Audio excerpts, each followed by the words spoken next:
Anytime now. Yes, it is. It- Yes, it's Sarah, that thing. Sarah, it's exactly what we were doing. We were chatting in the back room, lost track of time. Yep. That's where the best right. conversation is, Interchange Sarah. Always the best. Happy Sunday, everyone. My video is muted in certain countries where Meta does not have music rights. What music did we play on Comics Haven't by played Night? any music yet. No, that was the last show, Comics by Night, Friday. It's the honey sweet. Taste the good stuff. I don't think it's the Biscuit song. It can't be. That Biscuit song's not copywritten, and they love the publicity, so they haven't stopped us yet. All right, Facebook's fixed, folks. Come on in. We see you out there. Devil Flyer is all over the comments section. Hail all. Sarah says, morning.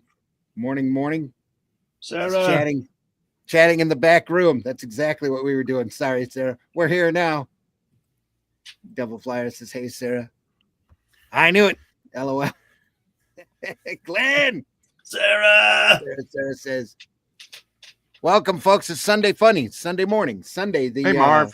Sunday the 8th of December. Marv E in the house. Good morning. Great to see Rex being part of the usual panel. There we are. Marv E, you're welcome on here too. Anytime that you want to come on. Baby Babble video says it all. It leaves a biscuit. Here we are. I was just watching old Buster Crab, Billy the Kid movies.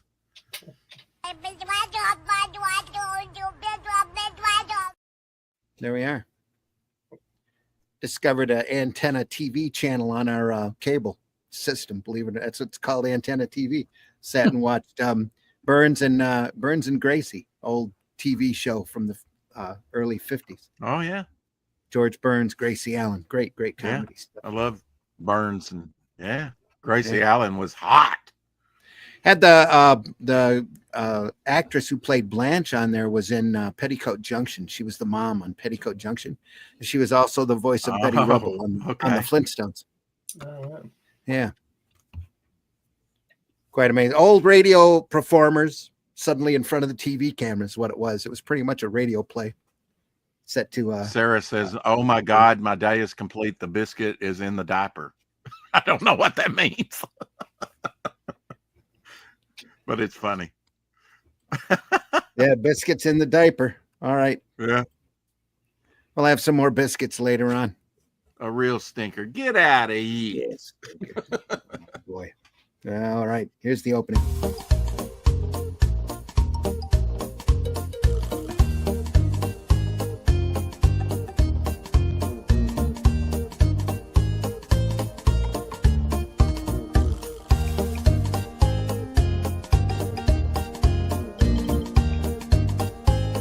Much of one, but there it is.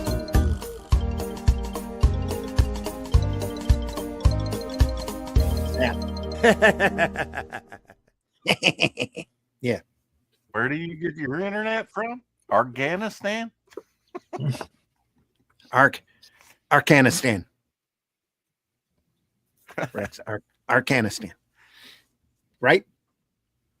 You're in Arkansas, right? Or are you in Alabama? Yep. I'm in northeast Arkansas, about an hour out of Memphis. Yeah. I knew That's it started the with an crow A and it wasn't Alaska. That's yeah. Better Arcanistan. You only than, have 4 choices. Alabama-stan, I guess. Say what? Yeah, that's true. You only have 4 choices with A states. Arizonica? Yeah. There we are. Arizona. Yeah, Arizonica. The cops are doing their job as long as they don't be mean to people who are actually Randy being with the innocent. early morning Then I'm wit all here. gravy, baby. All gravy, baby. We're all gravy, baby. Come on in, folks. We see you out there. Thanks for stopping by. Appreciate you. I'm your host, Randy Zimmerman. You can find my work over at aerocomics.store. You can find books like Paragon. It's a great superhero title. What if Superman suddenly popped up today? Ooh, yeah. Alice in Chains is over there as well as Calico Shard. There'll be more over there shortly. Aerocomics.store. Right now, we still have 1 or 2 copies left of the original Shadow Kingdom book that we offered on the campaign. Only available this edition is only available over at Aerocomics.store. But if you go to Amazon, Barnes and Noble, any place that sells books, you can get a beautiful hardcover edition of the same book, Shadow Kingdom, only $39.99, folks. That's a Robert E. Howard story, The Shadow Kingdom, that I broke down, that Russ did the artwork on. It's a great, great product. We're very, very proud of it. We hope you get a chance to read it over. Just classic Robert E. Howard prose in there, as much as we could keep. Plus the entire story, the whole prose story as Howard wrote, it's in the back of the book for your comparing pleasure. So we can't recommend that item to you enough. Atlantean 1 is just about out of the printers at this point. Atlantean 2 is deep into production, and Atlantean 3 is currently in pre-production. So I'm making notes on the plot all the time. So I know where we're going. We'll see how we get there. Yep, Marvi. No, Sarah, when someone leaves a biscuit, it's poop left. That's something that must just be here. But there you have it. So educational. Right. Marv says, thank you for the invite. I can't today. I have to finish a page. Good for you, Marv. Glad you're working. I have a tight schedule due to overtime at work. Yeah. I know a lot of people are working overtime right now, buddy. Do your best. I have to keep it going. Next week for sure. Anytime. I'll be here. All right.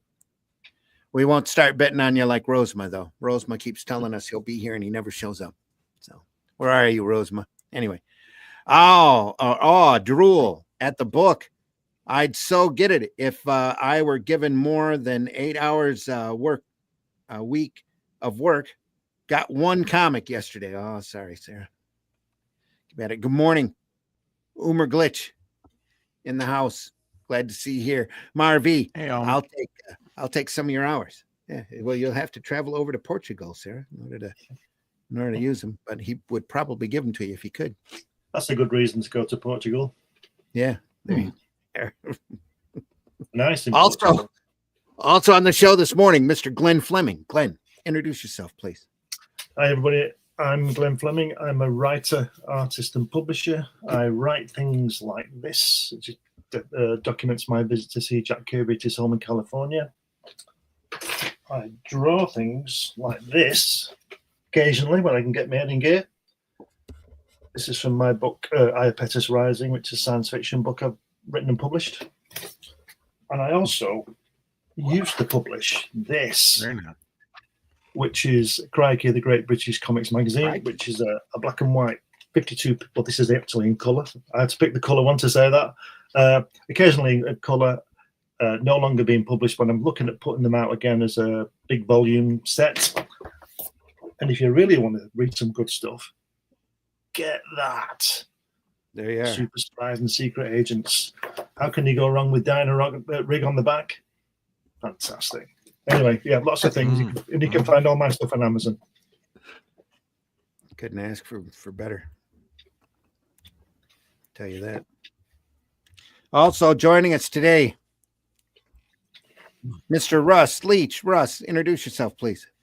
Hello, my name's Russ Leach. I am a comic book artist talking to you from the depths of the UK. The depths. Let you think that one out. I'm working on the Atlantean currently, just like Randy suggested. Yeah, I can't speak much at the moment because I'm a bit tired. What I did get this week, though, was I got 50 copies of Dracula Lives in an auction. So I was very pleased with that. 20, 40, 50-year-old comics. Yeah, wow. Great collection. Really, really, really pleased. Loads of Gene Colan in there. Even some John Buscema stuff on the Frankenstein stories, which is utterly gorgeous. So, yeah, been active in the comic buying section this week. Yeah, Sarah, there you go. I can't do it like Glenn does it. He's very special. At least that's what his friends say. If you want to find out about the Atlantean, about where we're going forward with that, Arrow Comics, me, Randy, all that great stuff. for that Dracula. Shout out to Aaron Sparrow, who did the editing on the first book. The first book is so close to being in people's hands now. I can feel it. I know that the UK stuff is currently in print and will be with me probably next week. So hopefully it'll get out. Certainly to the people in the UK, it should get out to them before Christmas. And the European backers, they'll get it, very early in January. So I'm a few weeks behind where we wanted to be, but that won't happen next time because we'll be more aware of the upfront loading times.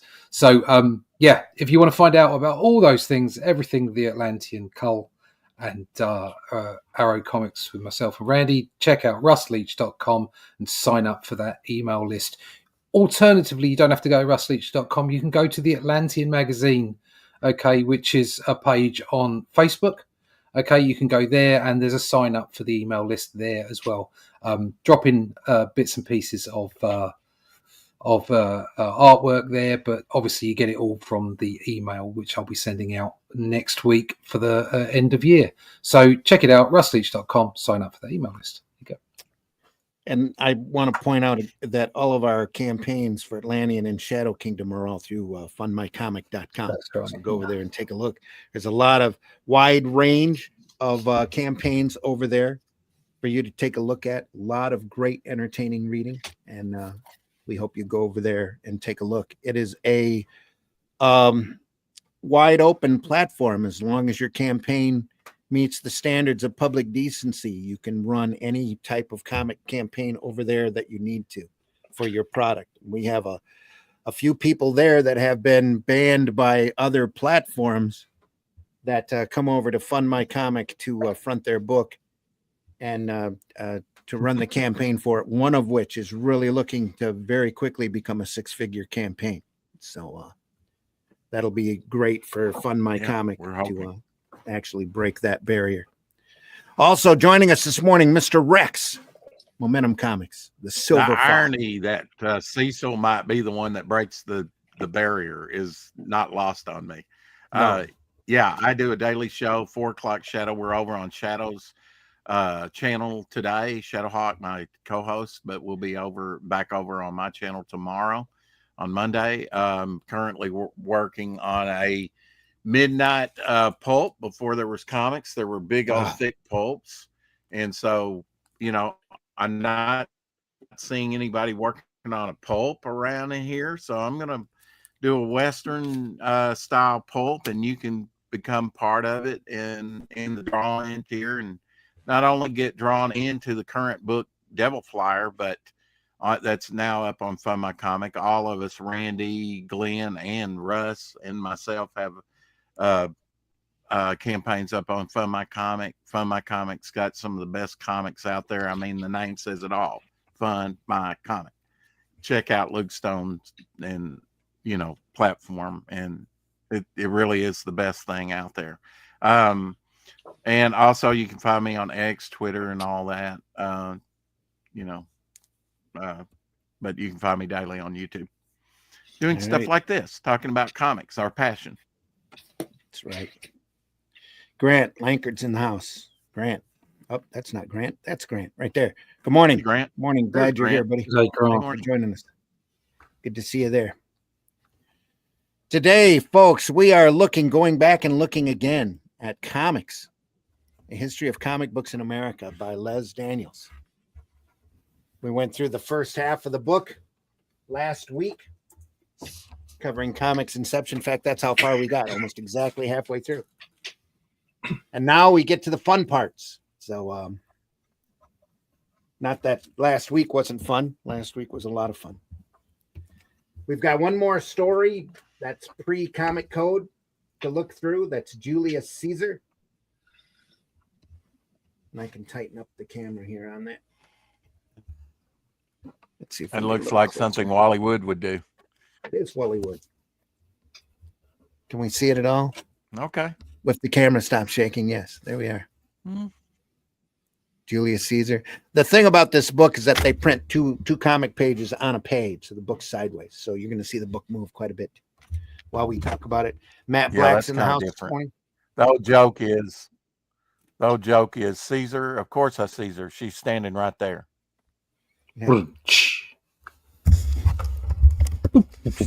Ooh. Grant, what page are you on? Channel, I mean. Okay. Morning all. Can we get just? Hey, Matt. I'm going against everything that I normally say. Can we go a little bit closer? We can.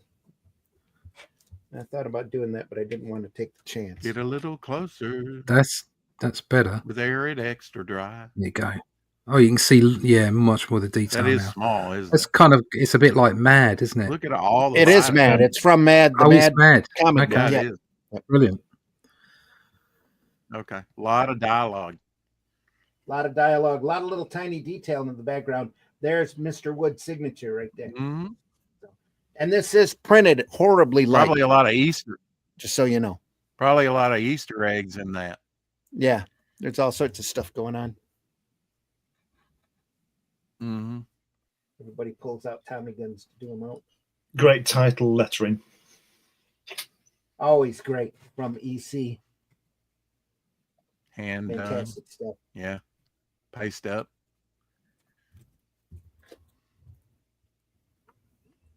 It's just horribly printed in this book, real light. Mm. So you know, some great stuff. Marlon Brando caricatures all through this. They have a callback in the background. I think it is on one of these panels right here. That's an old set of Burma shave signs. I remember reading that first time I read the story. Burma shave was a shaving cream that back in the 50s and 60s, they used to have an advertising campaign where they'd put little sets of signs out by the side of the road because everybody was hopping in their car and traveling at that point. So this says, be a noble, not a knave. Caesar uses Burma shave.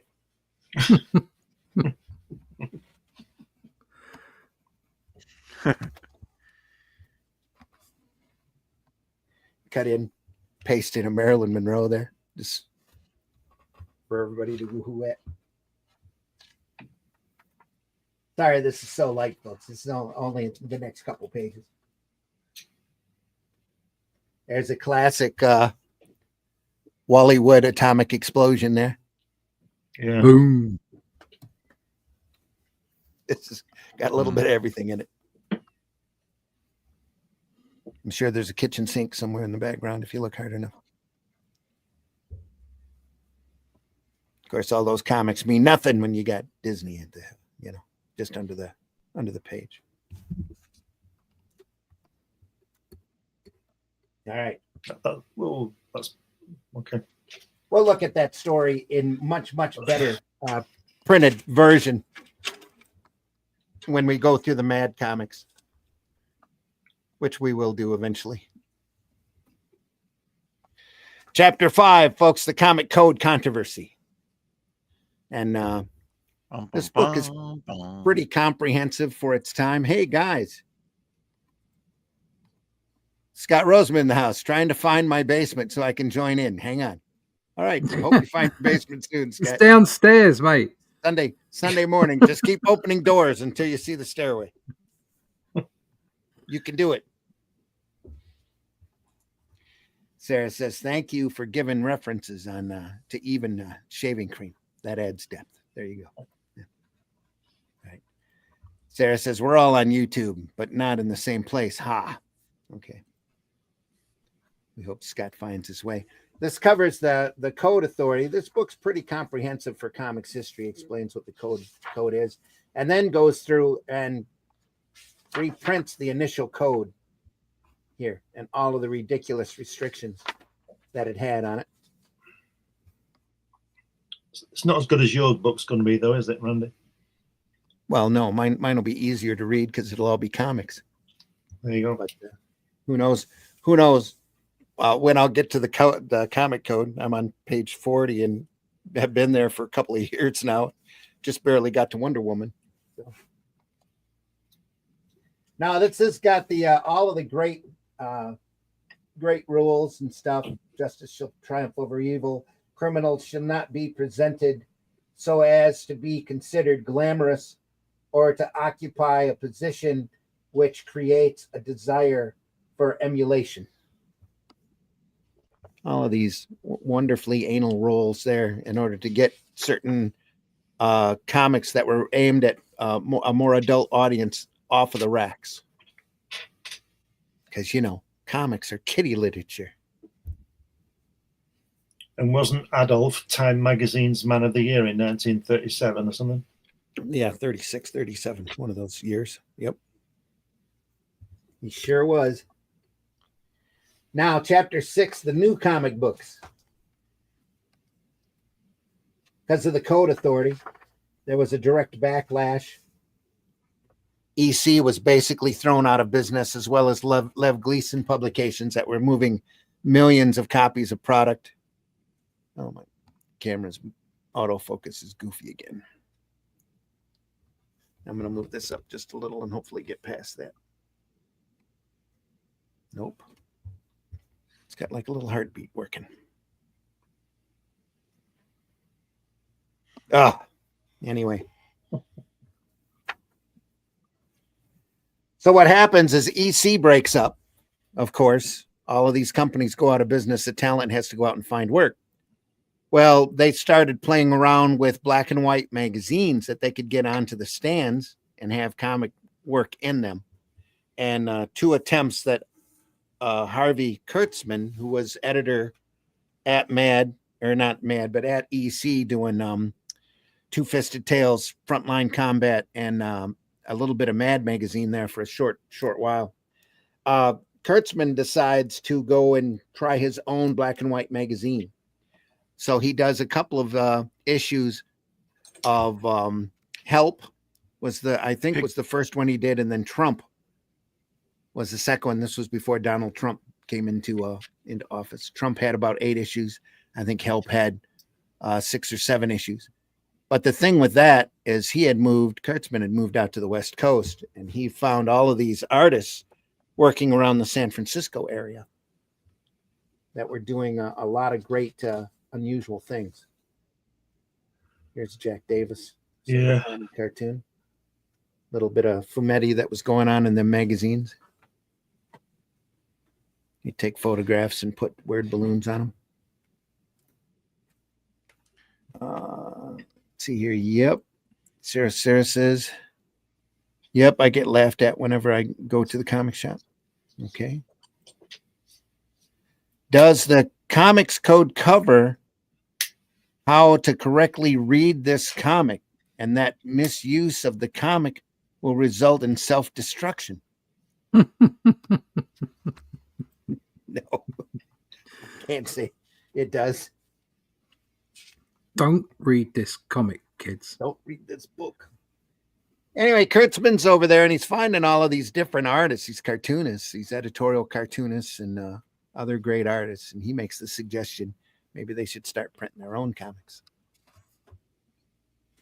And that is the stepping stone to the underground movement and the alternative and independent market. And here's Wonder Warthog.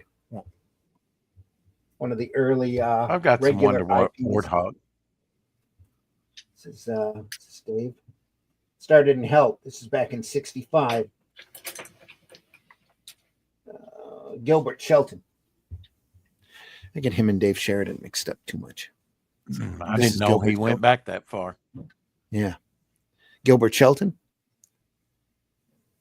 Wonder Warthog. Oh, yeah. Help magazine is where he started. Got a great little paperback of a bunch of that material from there. It's laughed at because it's for kids. They have no idea about Black Label, etc. Yeah. Well, everybody needs to be re-educated, I think, on a lot of that stuff. There's so much good comics out there for everybody.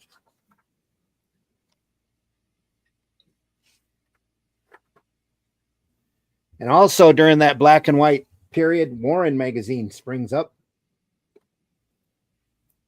That's what we're seeing here.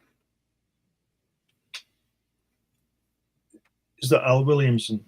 It is Al Williamson. This is the success story. This is a takeoff on Bob Kane's situation. Well, they didn't come right out and say it was Bob Kane, but you know, it's about a guy who hires out all of his jobs on his strip and takes all the credit.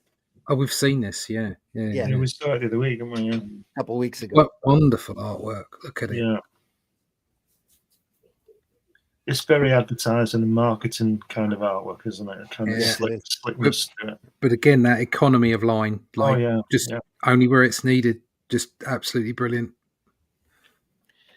Robinson and Alex Raymond at this point are doing Secret Agent X9 and there's a couple of other strips like Secret Agent and spy strips that are in this type of format. This is about when Modesty Blaze starts, isn't it? About this time. Yeah.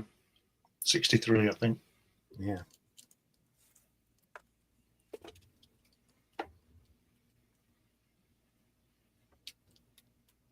Just great stuff here. Williamson didn't do Modesty Blaze, did he? No. But he wouldn't have been out of place, would he? No, he wouldn't have. It's same style.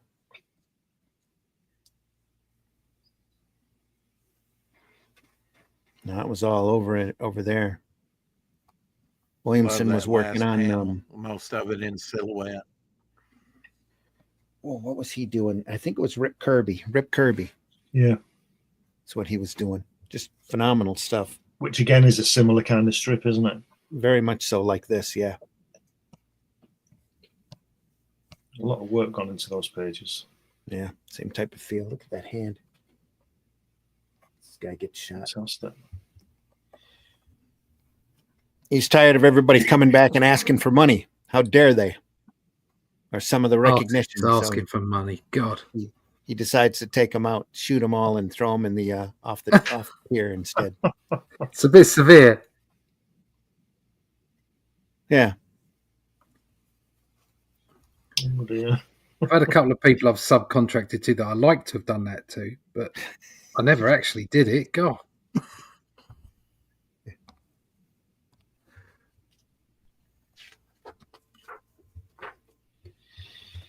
So in true EC Warren magazine fashion, They come back and get him. they come back and get him. Yeah. Exact their revenge. And then leave one last picture on their way out.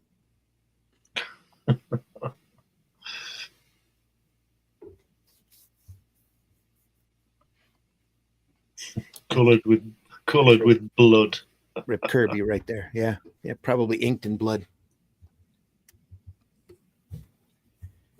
Then we have, I believe it's Joe Orlando.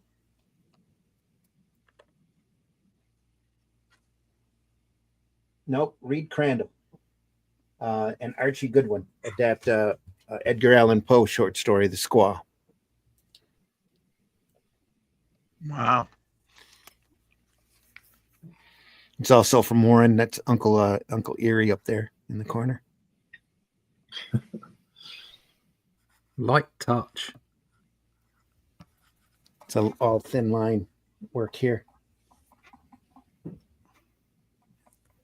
Early Erie magazine. Those Warren magazines got their choice of talent.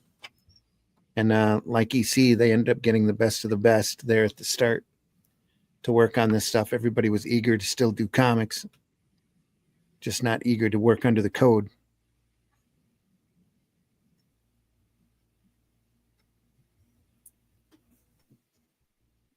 See a little bit of Gray Morrow influence in this, or he was influenced by this work. Reed Crandall went on to do or did a whole run of Blackhawks before this. He went on to do a lot of book illustrations, I believe, after this. And a lot of illustration work.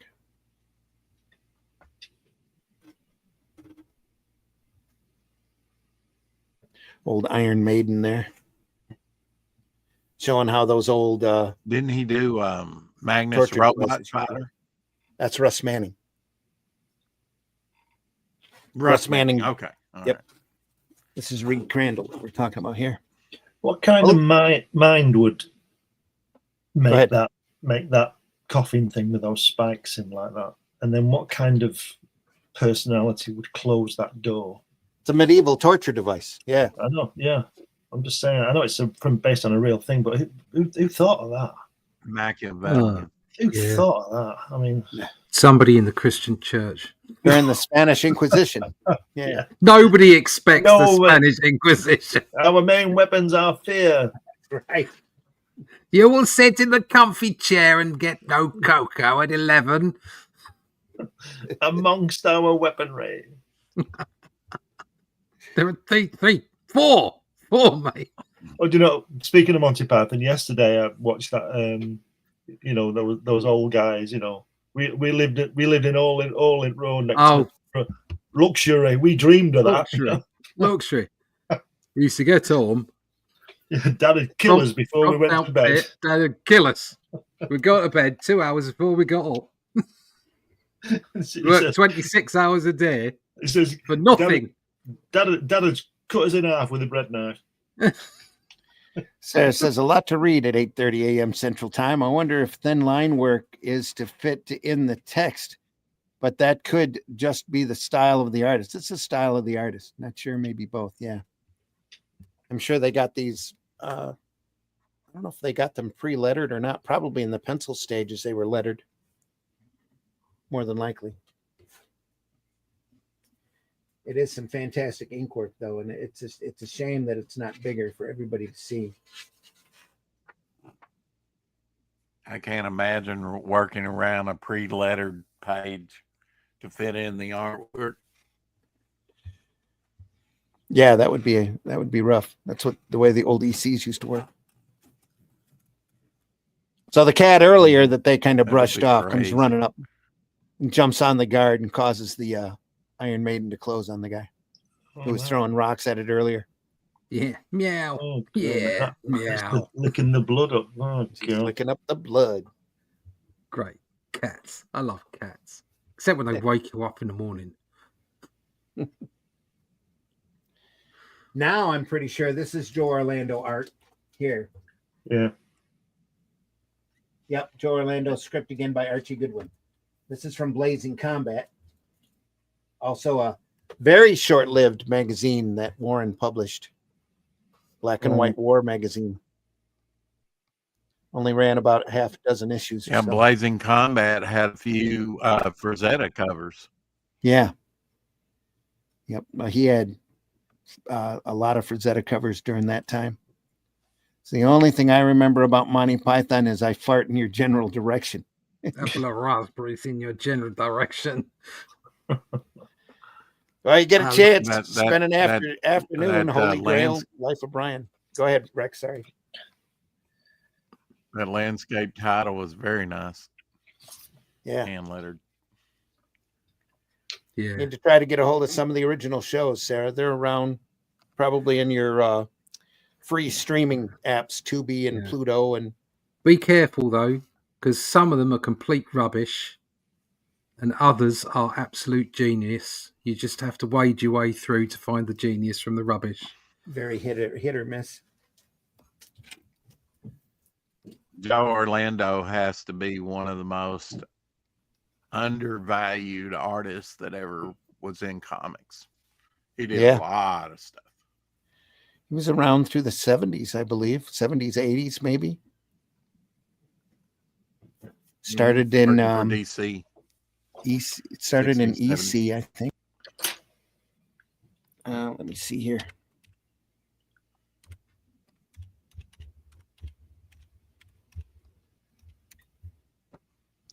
Did a little bit of for comic people, ECDC. Was almost the fill-in artist on Daredevil before Wood come in after Everett. He came in and out a couple of times during those Wood years.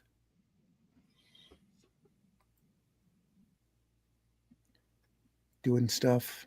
Oh, come on. It's not where I wanted to go. Is this commentary, this story on Vietnam? Yeah. Definitely is. Oh, come on.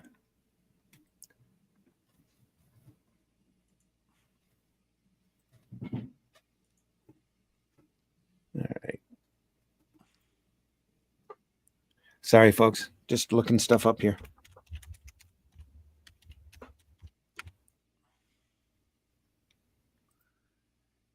Lovely line work on this. Can you Just- imagine being a lowly farmer like this guy and these jets fly overhead? What a scene that must be in your mind. Yeah. Orlando was born in Italy, Bari, Italy.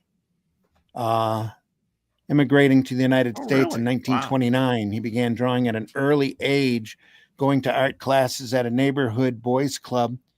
When he was 7 years old, he continued there until he was 14, winning prizes annually in their competitions.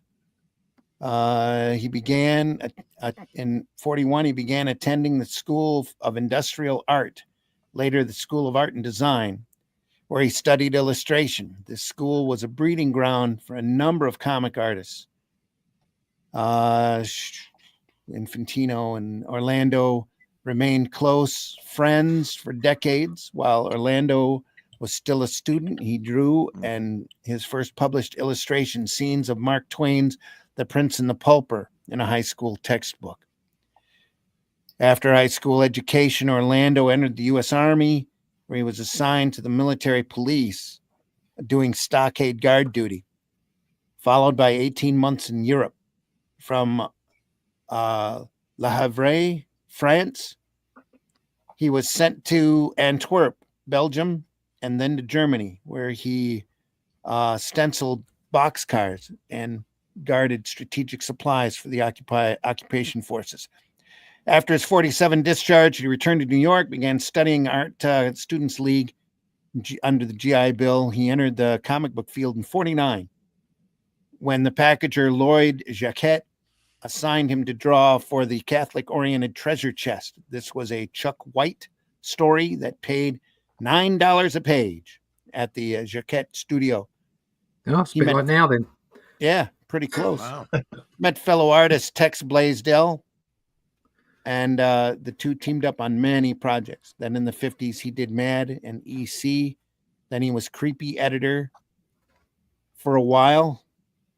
Also drew a series of unusual advertisements visualizing the creatures enchanted and peaceful undersea kingdom. Oh, Harold von Braunhut's Sea Monkeys in 92.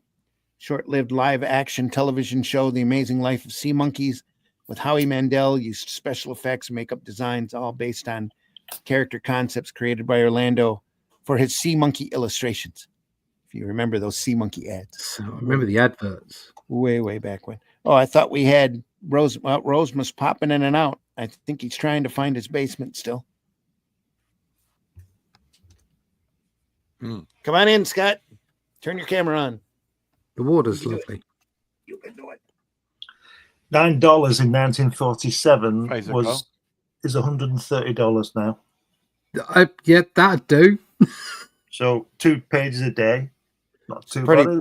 So Pretty it right has changed because not many people paying that. Yeah.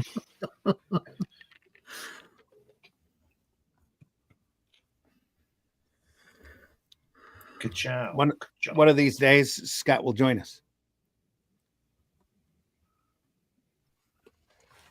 Let's see. Better to watch.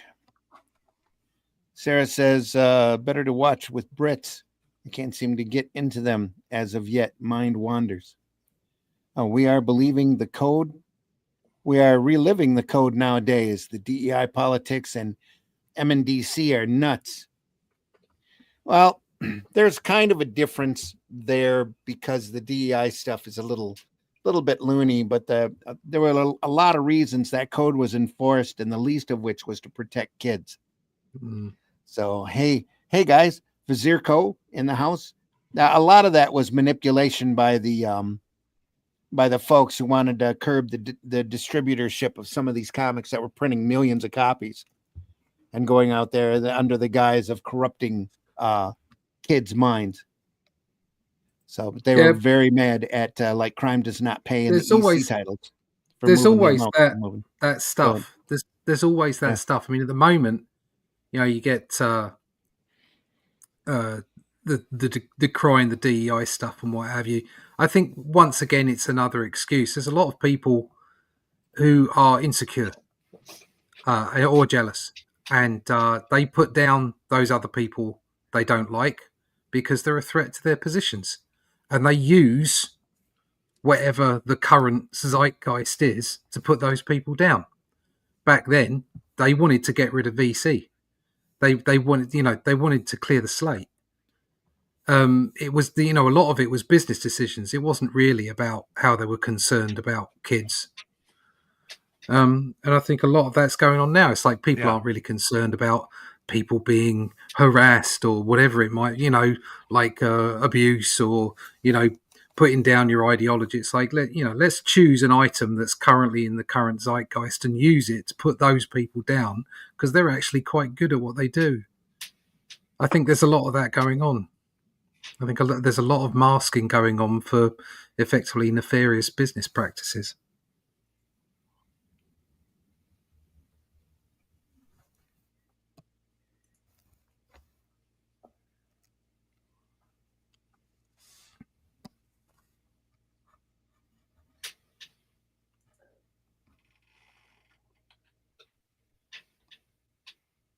It's gone quiet.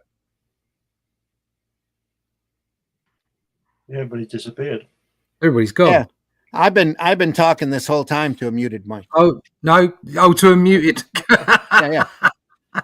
Sarah says, I'm not sure what DEI is. Sarah, it'd take longer than this broadcast to really get into it, but it is the short version is diversity, equity, and inclusion, where people are hired in more for checking a box or a type than they are for actual merit and ability to do the work. Hey, Berserko, Matt Black says, sorry to have been muted there for a minute. Paid the same as we're making now, Sarah says. Yeah. Yes, exactly, Russ. In real life, outside of comics too, the public in general hiding. Says, ooh, thank you for explaining. There's any of a number of political casts out there that it would explain it a lot better than I can. But yeah, it's been a problem in Hollywood and entertainment and everywhere for quite a while. That's the type of thing that brings on the Bud Light controversy and that kind of stuff. More Joe Orlando. The real scary stuff is choosing pilots, not because they're the best pilot. Mm-hmm. But anyway, back to Joe Orlando. Matt Black says, I was saying to Glenn the other evening, since watching you guys discuss how things are drawn and shaded, I've noticed myself paying more attention to drawing. So I guess this is also educational. We try to be. Yeah, I think all of us can say that have been on this program for a while that our artwork has gotten better because we're doing this. I would say it's definitely changed the way that I look at my own art. For us non-artists. And, you know, there's so much great stuff out there that's being ignored, mainly because these guys don't make money or whatever. We that are done by these great artists that we just love showing this stuff off. It really does inspire us. And the end of Orlando's story and the start of a Wally Wood fantasy tale, The Curse.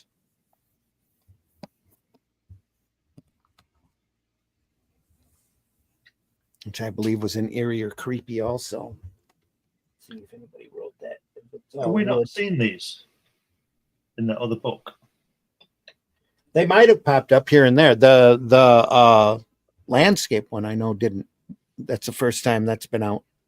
Right. We didn't cover that. The Curse I don't think we've done either, but we went through that whole book of Wally Wood. This is very much in that same time period. Yeah. The Curse is great. Yeah. I've looked at that story so many times. There's a lot there. Love that skeleton on a horse. It's great the way he's leaning back, isn't it? Yeah.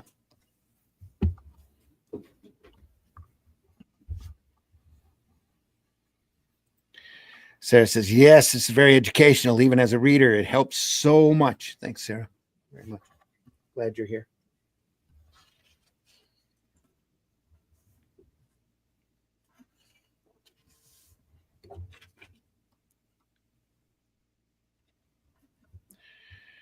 Some more great silhouette work here. Wally Wood. And those hands coming out the floor, the ground. Fantastic, Mhm. isn't it? Just the soldiers here walking. It's just great. I think Russ Leach is a descendant of Wally Wood because they both like to draw fantasy and women. I'll take that as a compliment, mate.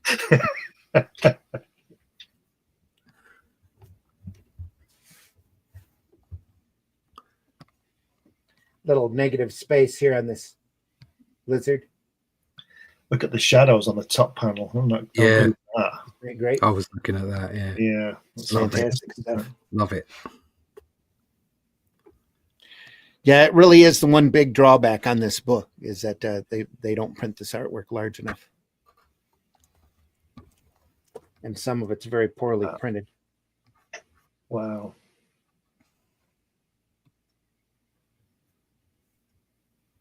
Great imagery, though. Oh, yeah. Sarah says, you're welcome and thank you. Over 20 years out of comics, I've been watching and absorbing info ever since people went online during the pandemic. It's 100% got me back into comics. Cool. Yeah.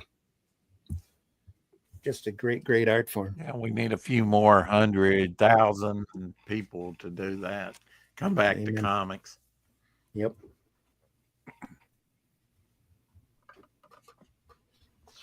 You know, you can always tell Wally Wood drawings, but with the legs he draws, you know, the calves. And every time I see them, especially on the men, I see Daredevil and Thunder Agents. Yeah. Yeah.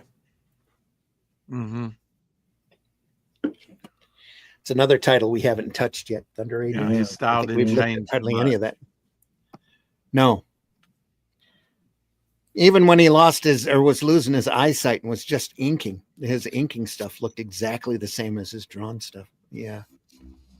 Did some really great great inks over Joe Staten and All-Star Comics there for quite a while.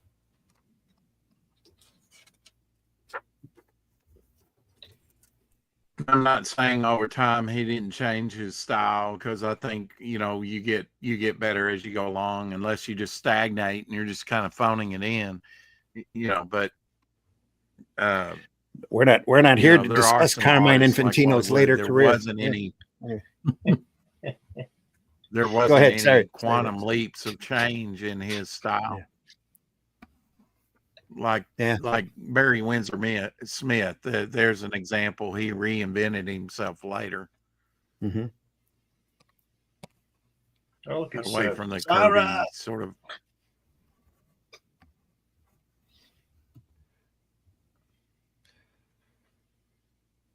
Reverts back to a lizard.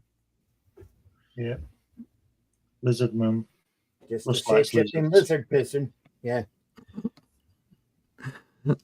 Lizard people. Fantasy, lizards and women. Yeah. Now we have a color section with a variety of different stories. This is I believe this is a Dick Sprang. Yeah. Dick Sprang Two-Face story. Yeah. Yeah. I love his work. He's just phenomenal.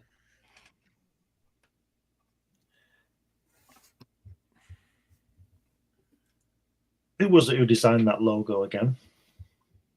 That was Jerry Robinson.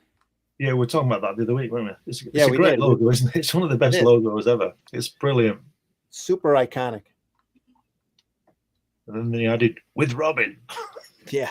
But a boy wonder. Yeah. We didn't change the logo. Oh, we're going to put Robin in now. What we're going to do? Oh, we'll just put him at the bottom there. Just put with Robin. God. Yeah. Nobody cares. Anyone cares. They're only reading it for Batman. They were afraid the strip was getting too dark. even after he refused to use guns. What's Bob Kane's name doing on there? Bob put his name on everything back then, All right. whether he did it or not. Is Bob Kane Latin for Stanley? Yeah, kind of. They're in the same birdcage. Yeah. It's the origin of Two-Face here. The guy with the hat looks like Dick Tracy. Yeah. Well, Chester Gould had a big influence on everybody back during this time period. Is that Abraham Lincoln there? Where are we looking? Here? Yeah. Yeah. He's been dead about 100 years then, hasn't he?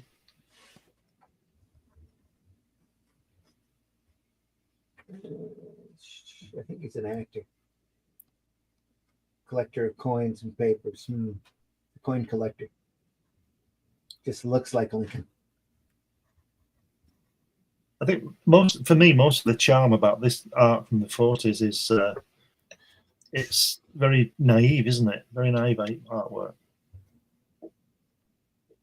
Innocent. That's more. That's yeah, bit whimsical. Yeah. Yeah. This is the kind of stuff, that C.C. Beck used as an inspiration, just to strip everything down to very basics and solid colors for Captain Marvel. It's a different era back then, a lot more whimsical stuff, lighthearted material. The Joker was actually doing practical jokes back then. Yeah. After his first couple of homicidal rages, they toned him down quite a bit. Oh, those first couple of Batman stories are phenomenal. Really great stuff. He's out. He goes on the radio and announces who's going to die, and then they go around to protect him. And the guy dies right when the Joker says he does. Well, what they didn't realize is he was sneaking in the night before and injecting them with a poison that kicked in exactly 24 hours after they were injected. So he'd go through and inject this guy, then go on the radio, tell this guy's going to die. He comes across as a big prophet. Basically, the story that the Batman 89. Yeah. That was all back in the first couple of Detective Comic Batman stories. So they toned him down and had him do practical jokes.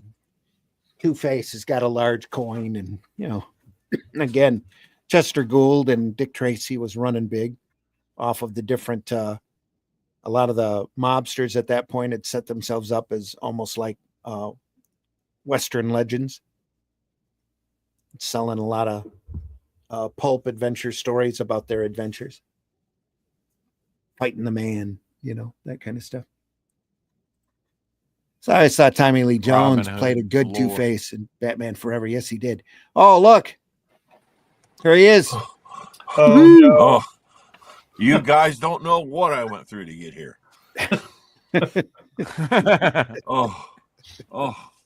Took you forever to find the basement, huh? Yeah, well, my strategy was I just figured I'll just keep falling down until it stops, and then right here in the basement. So good plan. Good plan. Yeah. Scott, introduce yourself, please. I am the war veteran Scott Rosemont, who has found his way to his basement studio. And a roll of painter's tape too, we see. Yeah, really. He did something to stop the bleeding. Longtime comic pro, X-Men, Batman animated, Space Ghost, Looney Tunes, Tiny Toons, obviously. Toony Tunes. Here to enjoy what's left of the day. There we are. Glad you could join us. Yeah. We're looking at old comics in the comics book, Comics, the History of Comics in America. Yes. We're currently in the color section with Dick Sprang, Batman. More stuff coming. Oh, no kidding. Dick Sprang. Wow. Yeah.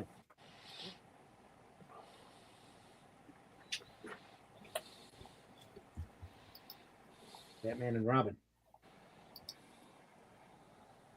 Well, that's an unusual way for that book to be printed, isn't it?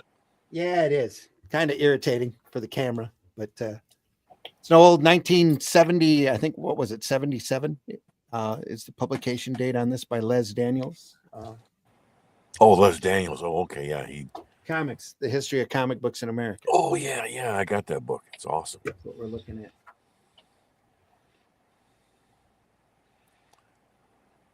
Well, look at that nice bird's eye view perspective on that statue in the upper right-hand corner. Yeah. Wow. Mhm. Up That's the nose shot. Yeah.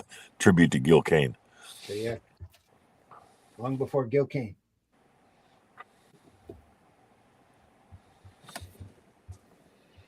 If I remember right, they put him on a catapult, and whatever side it landed on was the side. They tied Batman and Robin to one side of the coin, and by shifting their weight, they were able to control the way the coin was tossed. And so they hit it in right side up and snaps all the wire bonds that they had, so they were able to get out and capture Two-Face. Quick, Robin, shift your weight. That vehicle on I the kind of miss the black. I kind of miss the black costume. Sorry, Glenn. Yeah. sorry. Yeah, the black costume's really good, isn't it? It's enjoyable. Everything cut down to simplicity, quicker to get the pages done faster. Yeah. Wow, sometimes it pays to be shifty. Thank you. Very wordy, isn't it? Yeah.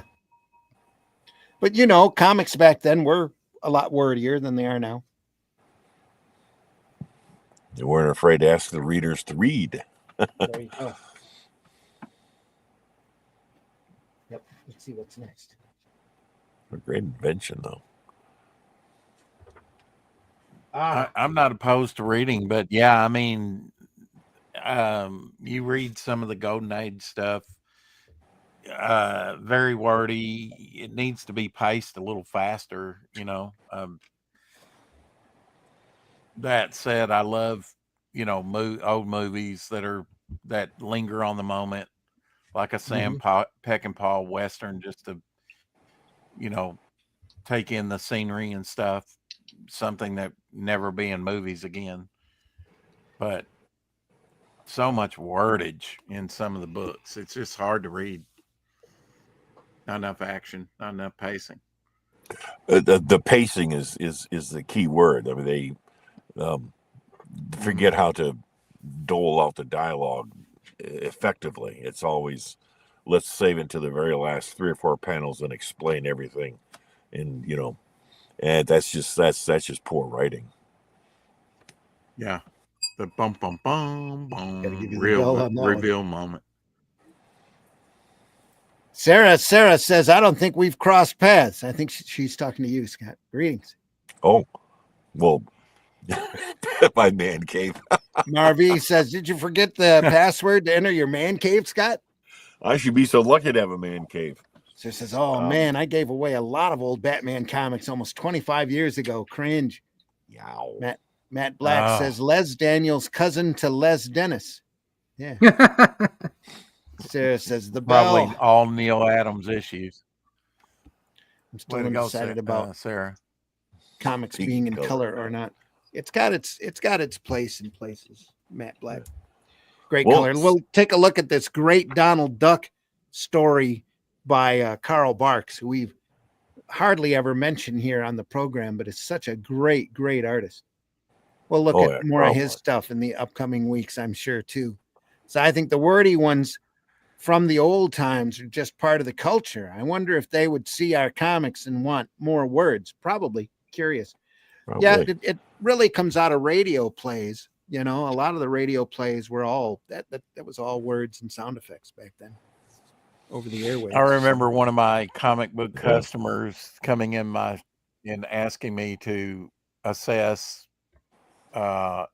He had already sold a collection for him. He had already sold the superhero stuff, but he had the Woolworth giveaway that had Rudolph the Red-Nosed Reindeer and had a lot of Carl Barks issues and a lot of promo books that were harder to find. I had to use multiple price guides to find everything, but I found, you know, the values on all the books. And it being Dale 4 color issues and things, they were a little bit harder. Mhm. That was all new to me back then Yeah. to kind of price that stuff out. And Carl Barks stuff was, even then, and like near mint shape, was like very high, you know, $600-700, which is nothing today, you know. But Oh yeah. back then that was a lot of money. A lot of that Oh. stuff's been reprinted too, thankfully. Go Oh, ahead. real Scott. quick. Yeah. Shout out to Sarah. Sarah, I don't think you have met me, but trust me, you'll soon regret that. Don't worry about it. Once you've met me, for sure, you'll. Wordy for me is difficult as well. She says, "Ooh, good point about the radio days. It's just the way of the times." Yeah. So you won't be disappointed, Scott, because you won't be around long enough. That's true. Just long enough to tease. I think when Meet you once a is lot one of thing. Meet you people- twice. That's wow. I think when a lot of people are watching old media, you know, like movies or TV shows or things, they don't try and place them back in that time. It's hard to get into that mindset. Some of them don't even think to do that. They just know that the pacing is not modern, and so they dismiss it, and they're missing out on so much, you know, entertainment. Very good entertainment from some great actors and actresses and writers. Sarah too. says, same warning to you. I talk this much in person as in here. And OMG, Glenn. LMFAO. Chalk it up for Glenn.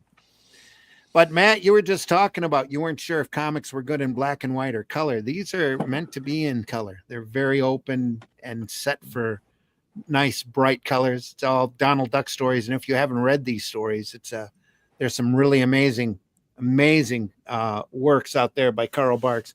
If you ever saw any of the DuckTale incarnations, they took all of these old Carl Barks comic stories and adapted them to animation. Pretty much, it was I would consider that to be one of the easiest jobs any of the writers ever had working on those shows, because all they had to do is crack open an Uncle Scrooge or a Donald Duck and get an idea for a DuckTales story. These Donald Duck comics, or Scrooge McDuck, whatever it is, they got a European feel to them.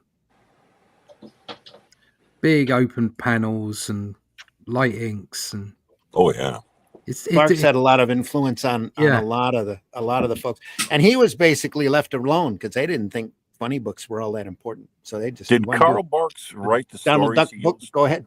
Oh yeah, Carl he wrote all that. He wrote all that stuff. Yeah. Wow, I didn't know that. That's a lot amazing. Of times they didn't even know what the story was coming in until they got it all done. No, you just send in an 8-pager or 12-pager, or whatever they needed.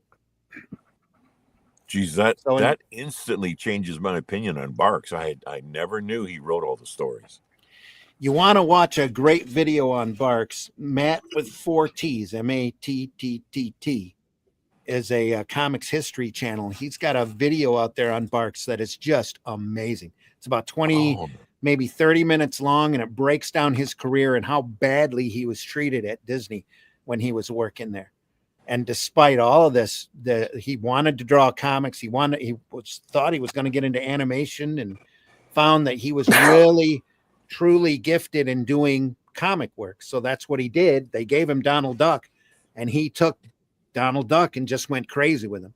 In fact, there was a while there, they told him he had to tone down on his stuff and tell more humorous stories, because he was really getting into, I don't know how much of the Scrooge stuff that you've read with the nephews and that, but he was really getting into Johnny Quest type storylines on the stuff that he was doing, going out on crazy wild adventures all over the world. And he loved history and loved National Geographic, and would draw the ducks in all these exotic locations, doing all of this crazy adventurous stuff. The thing is that the animated series in the 90s, Scrooge McDuck and the Huey, Dewey and Louie, that was the basic premise of it. Yeah. That world globe-trotting stuff. Well, all this stuff got really hot. They sold the Yeah. crap out of this in Europe, all over the world, really. And of course, they never told him how big he was, or how how popular he had become. Yeah, one of my greatest memories when I was a kid. I was stuck home from school out of cold or something, and my mom brought me a Donald Scrooge McDuck comic from the hospital where she worked, and it was a great story about Scrooge and the kids and Donald all went on this trip to this Shangri-La land overseas, and they had bottles of soda pop, and when they would pop off the cap, somehow that cap came in possession of the people in Shangri-La, and since it came from what they thought were these visiting high beings, it completely disrupted their society, because suddenly they all started wanting to own these caps and use them as gold or coins, and it was this great story with this analogy of how perception of wealth was ruining paradise, basically. It was amazing. I just love that story. It's obviously great Barks art, but even the story, even as a kid, that story resonated with me. I could see where it was going, and I can see what you mean. That he was getting really deep and heavy into some of these storylines. Yeah, it was amazing. After a while, they told him he had to tone down and just do humor stories. Yeah, I can see why, because that had some really powerful moments in it. You wouldn't want to be teaching kids meta stuff like that now, would you? Yeah, really. Oh my God, teaching them morality lessons, heaven forbid. All the Duckburg characters, Scrooge and Gyro Gearloose, and all of those characters all come out of Barks. Oh, and he was never compensated for creating any of them characters. He was just paid by the page to do comics, and that's what he did. Wow. But those cartoons they did back in the 80s were just phenomenal. Yeah. Even Ludwig van Drake was Barks. Yeah. And they used that in the animated TV show quite extensively. In the Wonderful World of Disney. Yeah. No compensation, no recognition, no nothing. Just thanks, here's your page rate. Yeah. Real amazing how they did that. Wow, great tornado. But the work is unbelievable. Yeah, just phenomenal stuff. Oh. And again, it's really meant to be in color. It was drawn to be in color. Yeah. Yeah, that too. All gone. Where'd we leave off at? Wordy for me at the time. Same morning as you. Don't forget to like.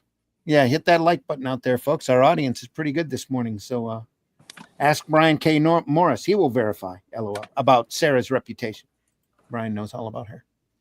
Oh, okay. Yeah, I know DuckTales, or at least the animation version. Loved them as a kid. Yeah, those all come out of Barks all 20, 30 years earlier. So great to hear the differences in other areas of the world. So much education equals amazing. Thank you, Sarah.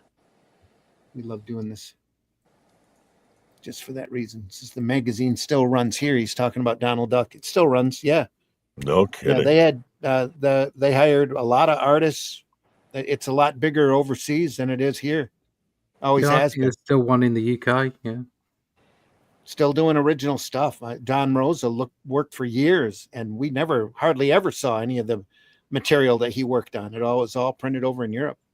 Oh, and Don's work is phenomenal too. He's really a good just like Barks. Yeah, he's a heir to the Barks, talent. Oh yeah, and again, they treated him like crap too. So interesting story. Wow, I wonder if any of those original comics he did are out there anywhere, or if they were all completely destroyed. I am not sure, but I can't say I've ever seen an original Barks anywhere outside of his paintings.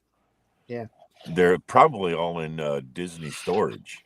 I'm sure they would have kept all the material. Yeah, I'm not sure. In some archive. I'm not sure, because back then they would just discard them. I know Russ Cockrum did a set of fantastic hardcover volumes that we'll look at. That's got all this artwork in black and white. Wow. We'll what was it you just said? Take a look at some of those. Russ, did you just say something? Glenn just said something. That was Glenn. I said it's probably in boxes in somebody's archive. Yeah, it could be. Oh, Sitting in a yeah. vault somewhere. Just as But easy. anyway, once he retired from doing comics, everybody started coming at him for commissions. And he's like, he's crazy.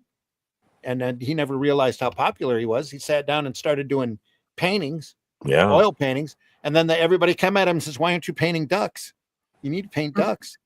Wow. So he started painting ducks, and his work went like crazy because he was like doing cover recreations and big scenes yeah. from out of the stories that he had done, until Disney come at him, told him to cut him out because he was making too much money. Wow. And they weren't getting anything for it. So he started doing a little more esoteric stuff before he passed. But he's really known for his duck paintings, and of course these stories. Those duck paintings was really literally his retirement. Oh yeah, I remember they were just. It was a huge deal every time he came with a new one. Is Asterix still being published overseas, guys? Yeah, I think in volumes. Yeah. Any new material? That I couldn't tell you, but it wouldn't surprise me if it was still going. I know the two guys that did it. One of them passed away, didn't he? I'm pretty sure you're right. Yeah. Yeah. Boy, I used to love it. The Asterix was just awesome. Oh my God. The European ones are very much like the Japanese manga. They just keep going and going and going and going. Yeah, they'll always be in print, like Tintin. Strip taught me how to draw Roman soldiers' uniforms. Yeah. There you go. Exactly. Yeah, brilliant. I couldn't believe it because I first ran across Asterix when it was in my high school library, of all places. Mm-hmm. I would never have thought that, but there they were on the shelf. And better than one of those books that apparently they have now. Yeah. Okay. More barks here. I love those balloon tires he put in. I'm going to say, I love the balloon, the car. The whole thing looks like it's been blown up with air, doesn't it? You know, even the car, the chassis of the body of the car. Yeah, it's awesome. You know, if you stuck a pin in it, it'd fly down that road. That's a real standard animation cartoon car, though, from the 40s and 50s. They all look like that. It's like Noddy's car. Yes. So what car? We got a character from the 50s called Noddy. Oh, okay. It's like a Noddy car. Noddy? Awesome. It's Noddy. His name was Noddy. He looked a little bit like a little gnome. He had a little red hat and a bell, and he had looks a bit like Pinocchio, doesn't he? Yeah, it's a bit like that. And he had a friend called Big Ears. The joke was always, why have elephants got big ears? And the answer is because Noddy didn't pay the ransom. You can't have humor like that now. We call those dad jokes. Yeah. That's a dad joke, yeah. That's a dad joke. God. Official. It says if they don't pay much, it got into the hands of many people as a portfolio for people and companies would grab. Sucks. People have to be treated like crap to get out there. There's so many of them. So many stories like that too for Zirko. Yes, not just in comics either. There's a Donald Duck annual 1939 on Fleabay going for 195 pounds. Yep. Wow. So that's probably lowest bid so far too. Asterisk 40 albums in Dutch now. 40. My God. 40. Yep. 40 albums. And each album is one continuous story, right? It's a different story. It's not collected. I think it's in chapters, but it's one story, yeah. Mm-hmm. Yeah. Oh, what we just called right here. Oh yeah, it's coming up. A couple last pages of barks here. Such great material. I'm telling you. Witch's Cauldron. Oh God. Ghastly Graham Ingalls. I was gonna say that, Graham. Oh my God. Little Stranger. Oh, look at that. I've Oh looked at my his stuff God. just a couple months ago in the Tales from the Crypt books. We looked at a couple of those. It's fantastic material. I love that wild man, wolf man look in the bottom right corner. That is something. Man, oh man. A little stranger. Oh my God. It's a werewolf story. Oh, love it, love it, love it. Raoul. I'm looking forward to seeing that new movie out called Werewolves. That looks so fun. That looks awesome. See that pit? Just go back to that page again. See the girl at the top in the red line down. That's Howard Jane Hughes. Russell. Jane Russell, yeah. Jane Russell. Yeah. Oh yeah. Wow. I knew who you meant. Because that's who she looks like. Yeah. Yeah. Probably And a little photo reference at work there. And it also Wouldn't looks doubt like it. her face. Yeah, it does. Nothing makes a werewolf story complete than with a Jane Russell lookalike on hand. Yeah.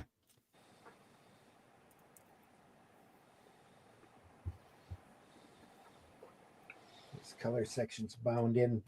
Oh, look at the a little rougher. that expressive figure in the right hand page, top middle panel. Man, how Yeah. almost no Hunchback of Notre Dame look to him. Yeah. The skinny legs and big old broad back, and wow. Speaking of asterisks, sorry to jump back on that. I'm looking through the chat, but there's an asterisk live action movie out there somewhere. Yeah, I saw bits of it. I saw the trailer of it on YouTube a couple months ago. Looked exactly like the characters. I was really surprised. I don't know how good the story is or the writing, but I hope it's good. Seeing these things in copy would be a great literal world travel if money weren't a factor. Wow. Yeah. Oh yeah. You see, No doubt. Randy, this is what you guys make me do. I always go looking for copies to purchase and discover that the majority is out of normal people's price range. LOL. Again, Matt Black, that's why we love showing this stuff off. And there's so much great sequential artwork out there that we're never going to cover everything. This style reminds me of David Lloyd, Russ, on V. Yeah. Yeah, a little. Yeah. Yeah, that kind of dark. Yeah. Lots of black in it, you know. Lots of black, yeah. It's fantastic mood and great brushwork. Really influenced a lot of these guys nowadays, like Wrightson and Kelly Jones. And oh, yeah. Oh, Wrightson used to just wax so poetic about these EC comics. Just loved it. Best of the best. I was just talking to somebody yesterday about how great somebody like Wrightson was, and they had never heard of him. And wow. What? And I said, "Oh my God, seek him out! There's stuff out there to see." And they just, they couldn't believe how I just, rambled on and on about him, and said, "Oh, we can definitely look it up." Yeah, you're just an old fart like us. That's all. Yeah, apparently. Boy, speaking of Wrightson, look at that top panel on the left page. Can we zoom in on that? Is that it's as tight as it's going to go. A little bit of negative space on there. Oh my God. Isn't that awesome?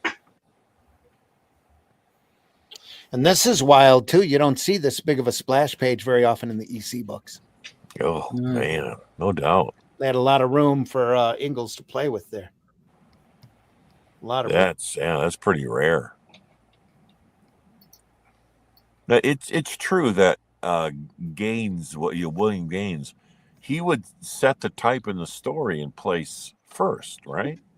Yeah, they'd send them the pages already That's lettered, right?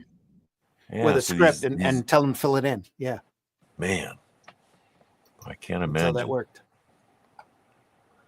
Can't imagine. Well, after a while, you'd get used to it. I reckon you'd get used to it. I mean, I'm not suggesting it's easy, but after a while, you kind of like, oh, okay, this is the way it's done. And there's that classic I story. guess you would have to kind of imagine.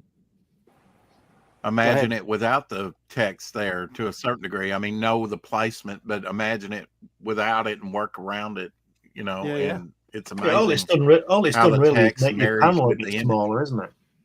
The what? Yeah, yeah, Smaller It's camera.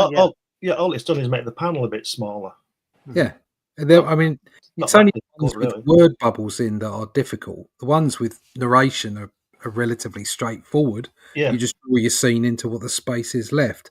But the ones with word bubbles put on, they would be nightmarish in some Oh, cases. you'd put your own word bubbles in. Would you? After you laid the artwork in, you'd put the word So balloon in. so they put the word bubbles in, but they put the text on the board. Yeah. Right. Well, it's a little bit easier, I suppose. Yeah. But as you can see what happens with that splash page. Mm-hmm. All the text is rammed up the top there. Yeah. And she's got this weird, tail on that balloon running down. Yeah. Wow. But yeah, I mean, you know, blue pencil, you draw through the bubble as far as your figures and content is concerned. Yeah. Jeez. Well, it's like here that you draw the face in, and then all you got to do is draw a little bit of narration or whatever here in order to fill it in. Jeez. However that worked. Yeah, there's a little tail right there. It's just open. You just went in and filled in a little bit more of the space, and then filled in the background in black. I wonder how much of that, you know, the environmental limitations of that. I wonder how much of that contributed to these guys doing such great artwork. I don't know. Be interesting. It'd be great to find that out. They were sent a bare script and the artwork already, or the boards already lettered. Yeah. And then they'd send back the completed artwork. Then they'd send that to the colorist. And yeah, it's one of those things, isn't it? It's like we make the point quite often. It's like these guys will just do their thing. We look back on it as, you know, genius level artwork, which it is. In a lot of cases, the stuff that we look at is. But from their perspective, they were just doing a job. Oh, absolutely. Yeah. You know, they weren't thinking, I'm making a piece here for the ages. This is, you know, this is the thing. It's like, no, I'm doing my best. I'm going to be better than the last time I put pencil to paper. But damn it, I've got a story to get done. You know, I don't know, but I think that my opinion on these pages being pre-lettered is that those word balloons would not be on. It would just be the lettering, and the artist would draw the balloons on when he'd finished drawing. Because there's no way that on that large panel that you know, the word balloon stretches all the way down to the girl, and he has to draw. No, you're right. Yeah. You're absolutely right. Yeah, he'd lay that. All the balloon, the lettering would be up there on top. Yeah, and he'd lay in the balloon around it. Yeah, wow, to fit the artwork. Absolutely, man. Next up, I really admire these guys because of all the work they put into this. But then, I would love to have seen these guys actually physically work. They probably just flew through this stuff because they were so versed in the draftsmanship and the cartooning. It was just, like you said, Russ, it was just a day's work for them. They just, that's what they did. That's what they did. See, this is what one, you know, we talk a lot about how badly paid these guys were, and they were considering what they were putting out. But I don't think they were sort of poorly paid per se, because if you, like I just said, it was $9 in 1947, was $130 today. And if you can do 2 and 3, 4 pages a day, that's a lot of money. Yeah, that's a couple of grand a week. That's true. You're doing all right. So if you're earning $50,000 a year in 1960, like Kirby was, that's a good living. That's a lot of money. Yeah, that was a great time to be in, because it's you hear so many of the artists now, especially from Marvel, you know, what have you, because they're trying to draw in an apartment in New York, and it doesn't matter how many pages you get given, you can't afford that. You know, there was I think it was in the Kirby Comics Collector. They released an actual invoice of Kirby's for Sky Masters. You know, he was doing that. He was sort of moonlighting again. Yeah, I think he was working. I think he was doing challenges at the time for DC, and he was doing the Sky Masters for the Wood Brothers, and he was doing that in his spare time, so to speak. And the invoice was for $8,000 in 1959. Oh And my that God. was just his work after dinner. Yeah, yeah. Wow. So it's not not. Well, you had that big house you visited, mate. Yeah, that's But right. also, you have to remember, comic strips paid completely different from comic books. Yeah. And that comic strips made tons more money than Yeah. than what working in the comic book industry did. That was usually the goal of a lot of comic book artists. That they wanted their own strip. It was the holy grail, wasn't it? Because there's It a great, even now, King Features does a great royalty ownership thing on, you draw it and we sell it and we split it 50-50, which I think is brilliant. Wow. That's amazing. So people like Schultz, who'll be there on his drawing board, working, he would get 50% of the takings, which I would imagine was a lot for him. Yeah. You can't get fairer than 50-50 because they're doing all the legwork of putting it out there. All you've got to do is sit there and produce it. That's true. That's true. I say all you've got to do. You know what I mean? But, in your usual modest way, yes, of course. Yes. So, these people were they were doing all right. Not to get too political, but to go back to Sarah's earlier point about DEI and talking about King Features, go take a look at the current strips that King Features kicked out compared to the work that was done when these strips were originally out there, because they've all been replaced literally by DEI hires. And you look at Mark Trail or Flash Gordon, Tank McNamara, all of these old classic, even I think Popeye is now under a different artist. All of these artists are just so substandard, it almost makes you cry at how bad the work looks now compared to how it looked back when they were at their heyday. From what I understand, I think the Burroughs estate are one of the few places that still insist on getting as good artists as they can on it. That's why they had Mike Grell do it for a number of years, and then just recently Tom Grinberg was doing it. And then that Burroughs has their own paywall site online, and they've just started to collect the material into physical books. Oh, okay. But they've had really big people working on like every Burroughs property you could imagine that they've put behind a paywall online in like Sunday comic strip size editions. Oh, wow. So I want to say Ron Sutton, but I might be wrong. He's been doing Carson of Venus, and he's done, 300 or 400 pages. No, I think you're right. It is Sutton. Or is it Tom Sutton? They're Tom Sutton, maybe. Tom or Ron. But all of that, they've got a huge catalog of material now because they've been doing it for years. Oh, yeah. I'm not sure what they're paying. I hope it's really good, but the material is top notch. Yeah. It's really great material. I love Go ahead. The bottom right panel. Great pickled penguins. That's just awesome. Great pickled penguins. I wonder what that tastes like. What's that?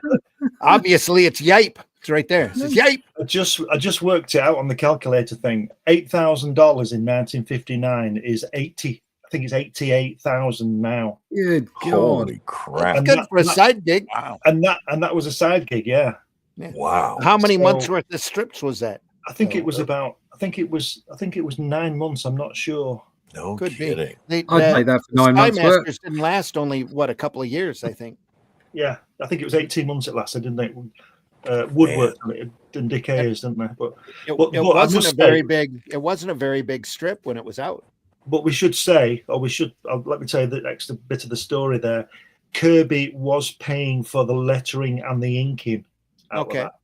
Yeah. So he wasn't getting all that, but it was a nice piece of sideline, wasn't it? Yeah. Oh, Very sure. nice. I'd do that. Nice chunk of change. Yeah. This is Bill Everett here at the height of his abilities. Great stuff. Oh, they're experiencing cooked food out of that can or something. Yeah. Oh, that's awesome. I remember that. Wow, we got warm pickled penguins. There you are. Good eating. It's good eating. Bit of penguin. Yum, yum. Yeah, good eating. Chapter 7, Mighty Marvel. Here we go. Warm on the ice. They're in the snow. Near the snow. Warm pickle. Excelsior. Excelsior. That's what I want for Thanksgiving next year. I want a pickled penguin. Ditko. Ditko. Enough said. You can have a nice slide down to the table.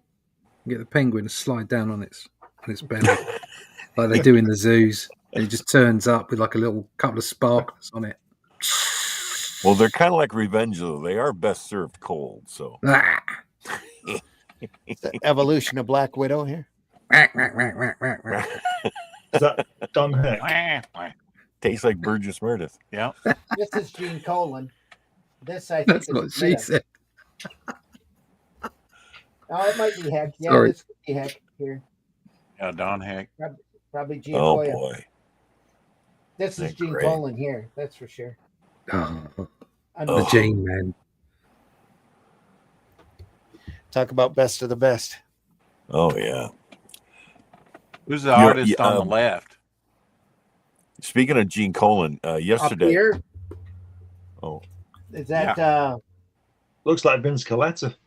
oh, it could be, or it could be it looks a lot like Esteban Morodo. yeah, early Esteban Maroto. Love story comic Mhm. books have been standard fare since the early days when the industry adapted pulp magazine formats. The stylish effort from Marvel's Our Love Story is the work of the innovative artist Jim Steranko. Oh, it's Stranko. To date, his last effort for the company Wow. Wow. back in the 70s. Amazing. Esteban did some stuff for Charlton, didn't he? He might have. Heard of it His for Charlton. big work was Vampirella. I think he's Yeah, a for Warren. Jim Warren discovered him, if I'm not mistaken. Filipino. Oh, yeah. And it turns out Maroto was the most prolific artist that Warren had. He did more stories for them than any of the other artists they had. I didn't Anybody realize. had that. hired. Yeah, well, there's a long run for Vampirella. So Oh yeah, boy, you look forward to everything he did back then. Oh. Thank God. a lot of that's just super beautiful. Oh yeah. It says there, John Romita below left. I wouldn't have said that with John Romita. Here, I'd say Wow. that with Don Heck. that might be Ramita. Yeah. You think Early. so? maybe It's also very poorly printed too. So you're not seeing Yeah, a but lot she's of not- line work here. She's not as pretty as John Romita draws girls. It's Anyway, also yeah. a profile shot too. So Okay. It's early. yeah, this is definitely Heck here. This is probably Heck there. That could be Ramita. Yeah. Here, And that's Heck, Coleman in the everywhere, bottom Heck, right. Heck. Oh, it's definitely Colin there. Look Yeah. at that. That's just great stuff. Esteban knew how to draw beautiful women, Marvy said. Oh Yes, he did. God. Absolutely gorgeous. No He doubt. did an Aquaman miniseries for DC at one point, didn't he? Oh yeah, yeah. That Seem to it wasn't remember him quite. doing That that. was. He was past his heyday then, but Oh, Wasn't yeah, yeah. It's a little bit of not brand X Matt for you. says a Donald Duck a Donald Duck annual from 1939 on eBay going for 195 pounds. I'm not Yeah. surprised. No, that's low. That Marie Okay. Severin drawing that, not Brenda. oh yeah. There it is. Oh, Marie Severin was just awesome. She had the greatest cartoon style. I've got a couple of those signed in ballpoint pen on the cover by her. Oh no 68. kidding. Sweet. I don't think she signed very much, actually. She was I don't too think busy. anybody asked her to sign very She was much. too busy honestly. doing No. everything, colouring Yeah. and lettering and production and yeah. everything. I don't ever It's remember amazing. her doing very many conventions either. Oh, she was an engine at Marvel. I mean, my God, The designing bullpen for a covers while. and coloring Yeah. and cartooning and Yeah. wow. The bullpen for a while. Here we go back again. 1950s Captain America story here. Wow. Probably written by some silly guy named Lee. Mm. Vampire Strikes. Wow.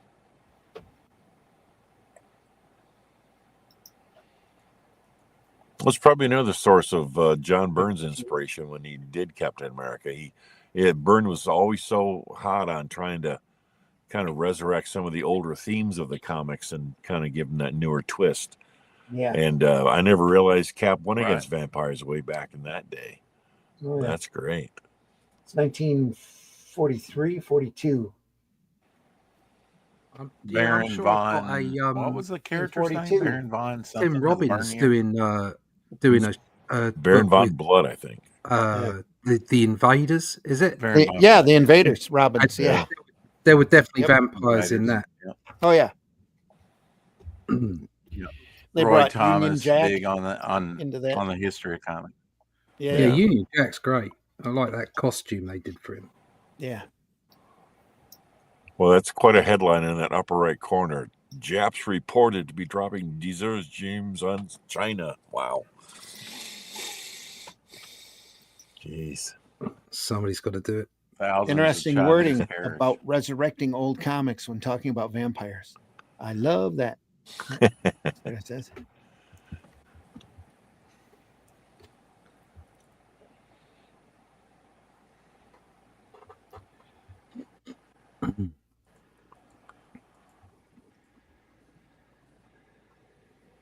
It's terrible how they give the Japanese human soldiers those long talon like nails, and Yeah. God, it was just terrible.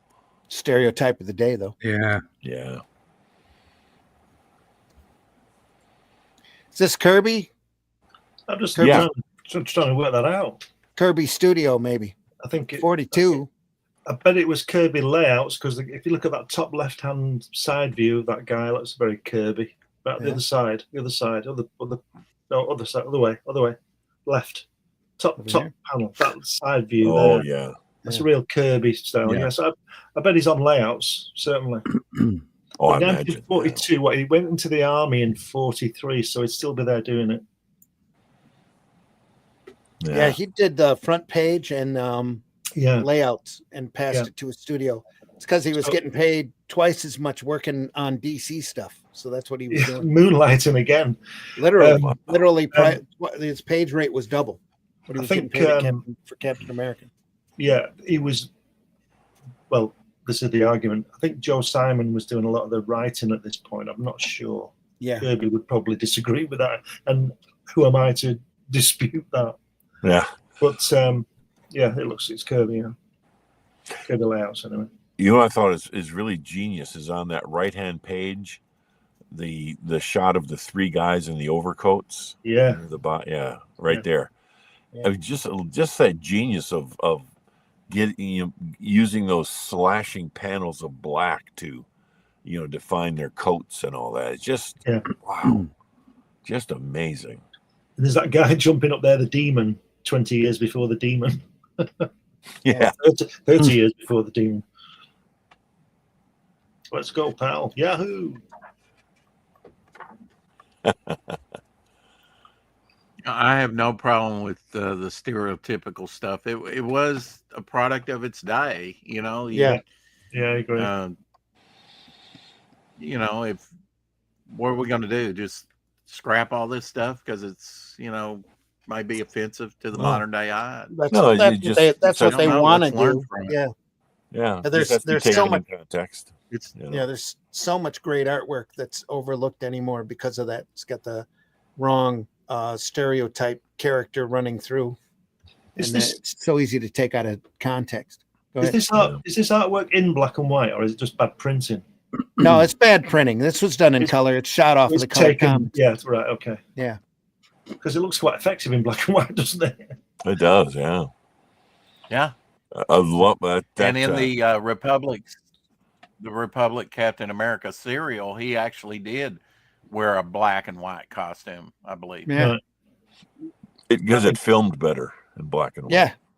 Yeah. And, I think it's and gorgeous with carried the stereotype. and of the carried a ages. revolver, kind of like Batman did. Way better Like- than ones with Franken Spark. Source for blood. Yeah. I love that shot of the right hand page, upper left corner, the vampire in flight with the arms outstretched, and the Yeah. arching of the back, and all that. That's a great pose. Rawr. Great. Probably Well, inspired yeah. by by Da Vinci, wouldn't you think? Oh, Yeah. Book is a genius. Book is a genius. He says, I don't know what you're doing, but I'll put a stop to it.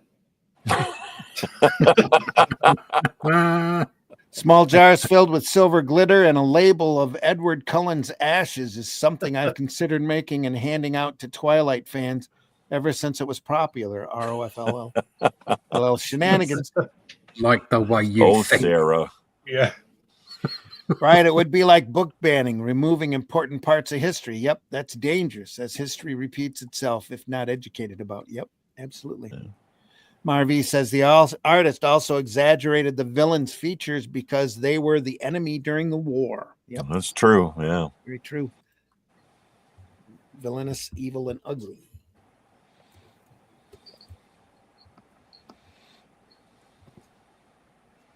And don't forget, these strips were before the Comics Code, and the Comics Code said you couldn't make the bad guy nice. So they were doing it before the Comics Code. Yep. That's true. Yeah. Making him evil, you know. Well, they didn't want in that code, they didn't want the mobsters to be glorified because they were selling comics. That's true. Just to make them an offer they couldn't refuse. Well, all of those crime does not pay stories always end real tragically. I don't know what their problem was. It's not like they were showing them as heroes. So.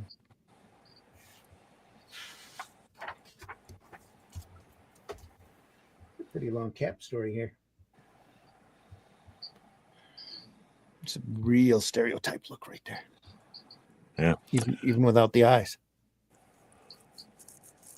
You know, the thing I think most people don't realize because they're not familiar with these older comics, but there was some really phenomenal artwork in here done towards storytelling and action and all this. I mean, look at the variety of things going on with these, you know, these heroes leaping and running and jumping and fighting. I mean, just it's amazing. It wasn't just little stiff figures. I mean, they really had some amazing things going on here. And they're coming out of the panels all the time. Very, very kinetic. Yeah. Kinetic pages. A lot to look at. Do you know, I always think it's laughable when people go on about about films and things, making people go out and kill people. You know, there's that old joke, isn't there? How many films was Genghis Khan watching before he went out and raised the world, you know? And it's like, I'll tell you a story. Kirby told me a story when he was a kid. He was about 15, so that'd be 1932, before comics like this were coming out. And he said the gangster guys were hanging around the street corners all the time. He saw them in their flash suits, $1,000 suits, he said. Mm-hmm. And they used to get kids to run things across the road, you know, to the other guy. And his friend did it and got shot in the head. 15 years old, got shot dead. Crap. And he said he would never have gone that way anyway. He would never gone to the gangsters. He said, but it really made up his mind because he couldn't, he said in his words, he said he couldn't put his mother through what that guy had put his mother through. Wow. You know, holding him dead in the street, shot in the head. Just because he picked up $1 to run this over the road to the other guy. Jeez. So it's gone on all the time, and it always will. Oh yeah, boy! Talk about your life's lesson and learned in blood. Oh my God. Yeah. Apex Comics is in the house. Hail Devil Flyer, Momentum, Glenn and Randy. Hail to you, Apex. Yeah. Making the vampires look less humane, unlike others. I think it's artwork in the American Vampire series with long, spindly fingers. That's gorgeous artwork. If I am remembering it right, I need to look it up to be sure. Yep. Wow. Apex. Even Ming the Merciless, I was going to say, looked very Fu Manchu back in the day. Yep. Very, very. What's the influence that Sax Rohmer's Fu Manchu had back then? Really a big influence on a lot of media. Right the way through to the Yellow Claw. Absolutely. Yellow Claws, the only reason there was a Yellow Claw is that the rights for Fu Manchu were expensive. Yeah. And then after they bought him, after they got him, did Shang-Chi with him for years, then it became unfavorable and out of fashion for that. Yeah. Because it was such an Asian stereotype that It was kept Shang-Chi from being out there and printed for many years. they had Oh, a great story with him in Nick Fury, Agent of S.H.I.E.L.D., didn't they? Yeah, Yellow so- Claw, yeah. yeah, Stranko, wasn't it? Classic Steranko stuff. It's totally inspirational to the kind of stuff that I like doing. He did these 4 splash pages Yes, that yes. you could put them all together if you wanted to, but obviously couldn't because they were in a comic. But just brilliant stuff he was running through there, and there was some real iconic techno stuff that because the Yellow Claw ended up being in this like silver suit, silver eye, like a he looked like a robot, but with his face and his hands were bare, and he was fighting Nick Fury, and Steranko was like on fire while he was drawing this. It was absolutely brilliant, and I saw that first in Captain Britain Weekly, back in the day, In black and white. Well, no. So that part That's was in cool. color, and at the same time they were running Buscema and Sinnott Fantastic Four. Yeah, if I remember right. Sorry, Russ. Sorry, Russ. No, it's okay. It's okay. If I remember correctly, that Steranko art was inked by Sinnott as well. I think it might have been. Yeah, I'll Beautiful work. It was long, and then he was. And Sinnott's Steranko on Captain America was fabulous as well. It was only did it for a few issues. Yeah. So it says vampires aren't human, even though they used to be. So I like the monstrous look. Humans are basically like cattle. Moo. RB says there's a lot of lettering and panels in the pages, making the panels very claustrophobic. It was a thing back then. I've been watching a lot of EC comics, and they have that in common. Yes, they do. Oh, yeah. Steranko is friggin' awesome. Yes, my he God, is. yeah. It certainly is. Whoa, I didn't know American Vampire started in 1976. OMG, yeah. Apex Comics better go back to its own turf. This is Arrow Comics turf. No, it's nobody's real turf. Rival Gangster Comics. No, that's not how that works at all. Never mind. That's the title. Okay. I thought Nevermind was the title of Nirvana. You're being called out, Randy. It's time to rumble. I guess. Yeah, what you doing to my toy? Nobody's toy around here. Anyway. Last couple pages of that Captain America story, and I am afraid we might have to go for a part 3 next Sunday. We should. We've still got brilliant narration there? It says still got about that far to go. Anyway, It says, look what it says there. It says, who is he? It's Trent. He's a Jap. Boom. There you go. Yeah. And there's that classic Kirby cap on the first page. 1, 2, 3, 4, 5, 7th panel, one above the bottom panel. Oh, yeah. And then below it, then the one below it where Cap's smacking the guy. That's a real Kirby panel as well. Look at that. Yeah. That's awesome. Well, that very bottom panel, though, boy, look at that extension of that punch. Yeah. Flows all the way down his back to his back leg. Oh, my God. That's awesome. We were looking at old Captain Americas and noticed that same thing. Yeah. Crazy punch. Just exaggerated features. Oh, yeah. And that very exaggerated anatomy. All right. That's it for this week. Here's one for your mama. We got the Fantastic Four coming. We've got a great Steranko story coming. And all the underground still to go. So next week we might have to carry a adults only warning, but we'll cover the last third of that book, Comics, History of Comic Books in America by Les Daniels. How dare you? Well, if it's adults only, I definitely can't be here because, I'm a sensitive guy. Well, we'll just have to put out a warning for just in case there's any potential triggering going on. How dare you? At least Sarah's not going to be disappointed, Scott. What's that? Sarah's not going to be disappointed because you won't be here. You've not been around long enough to disappoint.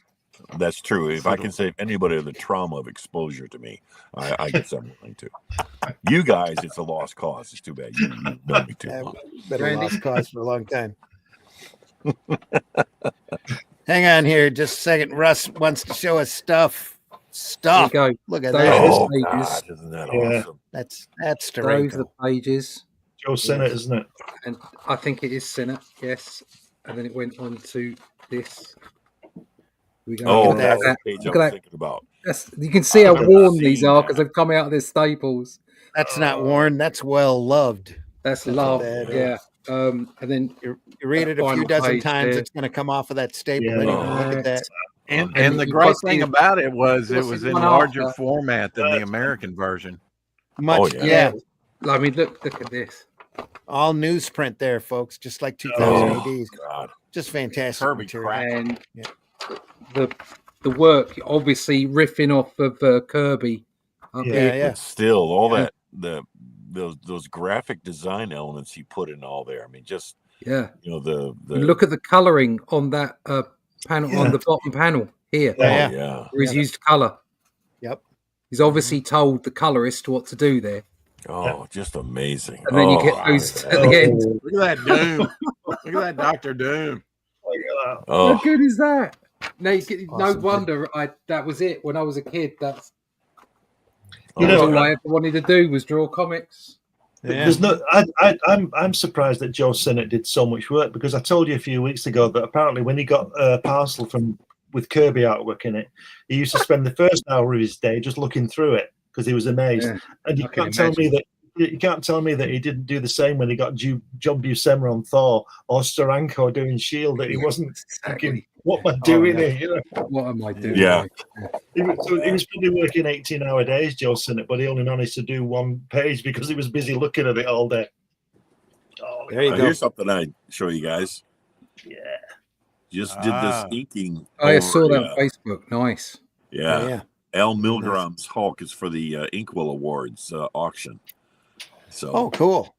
yeah. Wow. Yeah. Hopefully, it'll raise a few bucks. We'll see. Since we have you on the camera, Scott, tell folks how they can find you. Well, right here on my Facebook page, Scott Rosen. When he can find his basement.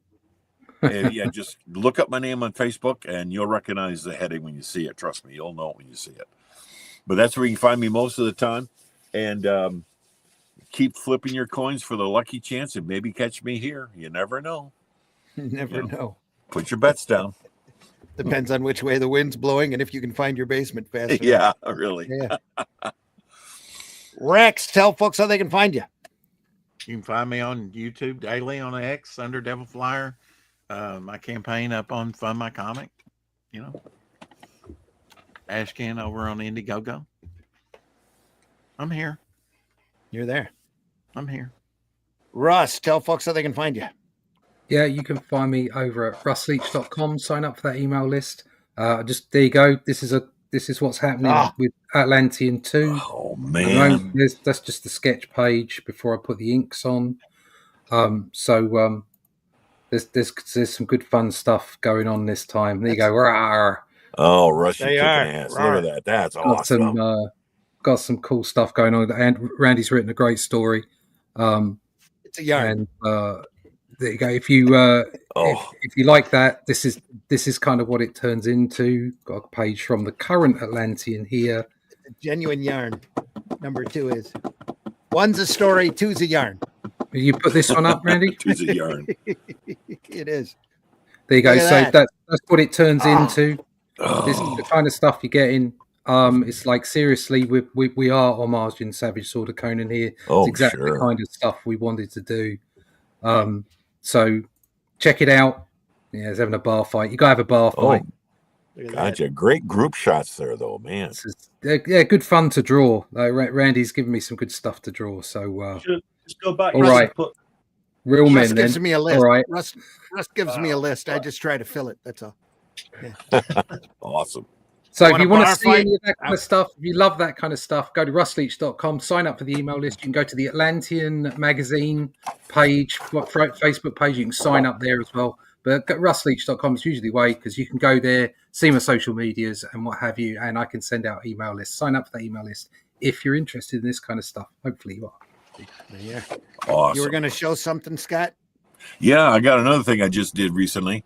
As I love it. Oh, commission of Touche the Turtle. old Touche Touche Turtle. Turtle from the Hanna-Barbera days. Touche Yeah, I Turtle. love that. Oh, awesome. That's so I cool. love it. Are you going to color that, or you leave it like Yeah, that? I have colored it. I just have to All get it right, printed cool. out or show it to you. But yeah, it's just like the cartoon, all nice flat colors, but a great Brilliant. palette they used back then. Yeah, Yeah. yeah, I'll so get one bright. printed out and show you guys. I could see Scott Roseman doing an adult coloring book. Real easy. Off of the Yeah, stuff that well, you've I done. got some of that too, but we'll wait Yeah. for that. The thing I love print on demand is so inexpensive anymore. You could do a whole series of coloring books and sell them at shows. One more thing. Somebody also commissioned me to do a As long as you're quick and you're allowed to show it. Supergirl and Streaky the Super Cat. Oh, that's awesome. There we are. So That's Yeah. cool. and Streaky's going to be coming from around behind her, so that's why she's so much larger. Yeah. How often do you get to draw Streaky? No, Yeah, really. Fun stuff. yeah, I Fun didn't even stuff. know what Streaky was. Somebody, I got one of the guys tangentially connected to Warner Brothers. I ended up working and doing some storyboards and some bits and pieces, and they wanted me to do these storyboards with Superman and Streaky, and it was basically like a really these shorts where they were just comedic shorts. Like there'll be Okay. Superman and Streaky sitting on the classic picture of the crane up at the top of the Empire State Building or whatever it is with a piece of iron that it's sort of, and the two of them are just sitting on it chatting and saying stupid stuff. I didn't even know that the character existed prior to that. Oh, yeah, yeah. Bacon, Russ. Sorry, If you haven't, You should have done Streaky Bacon. Streaky Bacon. if you Streaky haven't Bacon. read those Legion of Superhero stories from back then, those are classic. There was a Right. whole Legion of Super Pet there for a while. Oh yeah. Streaky was part of it. They had the Super Horse and Crypto, and yeah, it's all sorts of great characters. Super Monkey and oh yeah, it was Super great. Monkey, yeah. Yeah. Crypto Glenn, was obviously the enemy of governments. you can do a whole book on those old Hanna-Barbera characters like Touche Turtles and Quick Draw McGraw. Oh Just yeah, great That was stuff. awesome. Huckleberry Hound. Yeah. I love Huckleberry their Hound, sound effects for The Great Ape. Hanna-Barbera cartoons. Boink. Hong Kong Fooey. It's in there. Yeah. Glenn, tell folks how they can find you. You can find me on Fridays and Sundays on these shows with these madmen.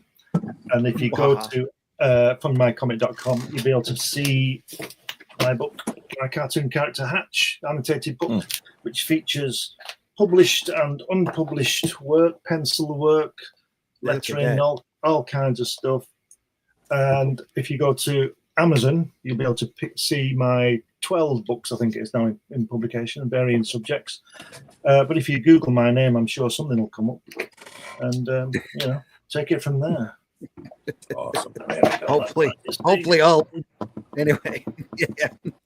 Yeah, well, you never know. So, what they said, all publicity is good publicity. Not quite sure about that one, though. Never worked that one out. I did most of my other stuff under a pseudonym, so it's all anyway.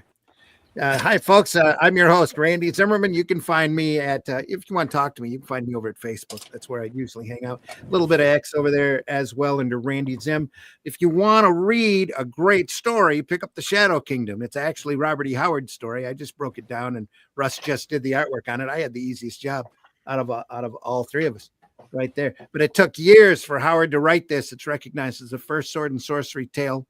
The first American sword and sorcery started the genre, really, with Cull and Brule. It's a great story with great artwork. You need to pick that up. You can get it in hardback. It's only $39.99. Amazon, Barnes and Noble, wherever. And there's other cheaper formats for that too, but you don't get the complete package like you do in the hardback book. You'll get the entire prose story in the back of that as well. Or go over to aerocomics.store and take a look. There's also over on Amazon, War of the Worlds Infestation that I wrote that was drawn by Horace many, many years ago. I'm very especially proud of that work. Still holds up. It's one of those, you ever sit down and read or look at something that you did and you go, oh, that turned out really good. It's one of those books. So amongst all of the other ones where you cringe, all of the stuff that you get to sign, most everything you sign at conventions I found are always the stuff you're never proud of. there's something that you kind of wince at, that's the one you're going to sign the most at the show. Exactly. That's the way that works. Could I just show you something? You absolutely can. Let me get my mug off of this. Here you go. Go ahead.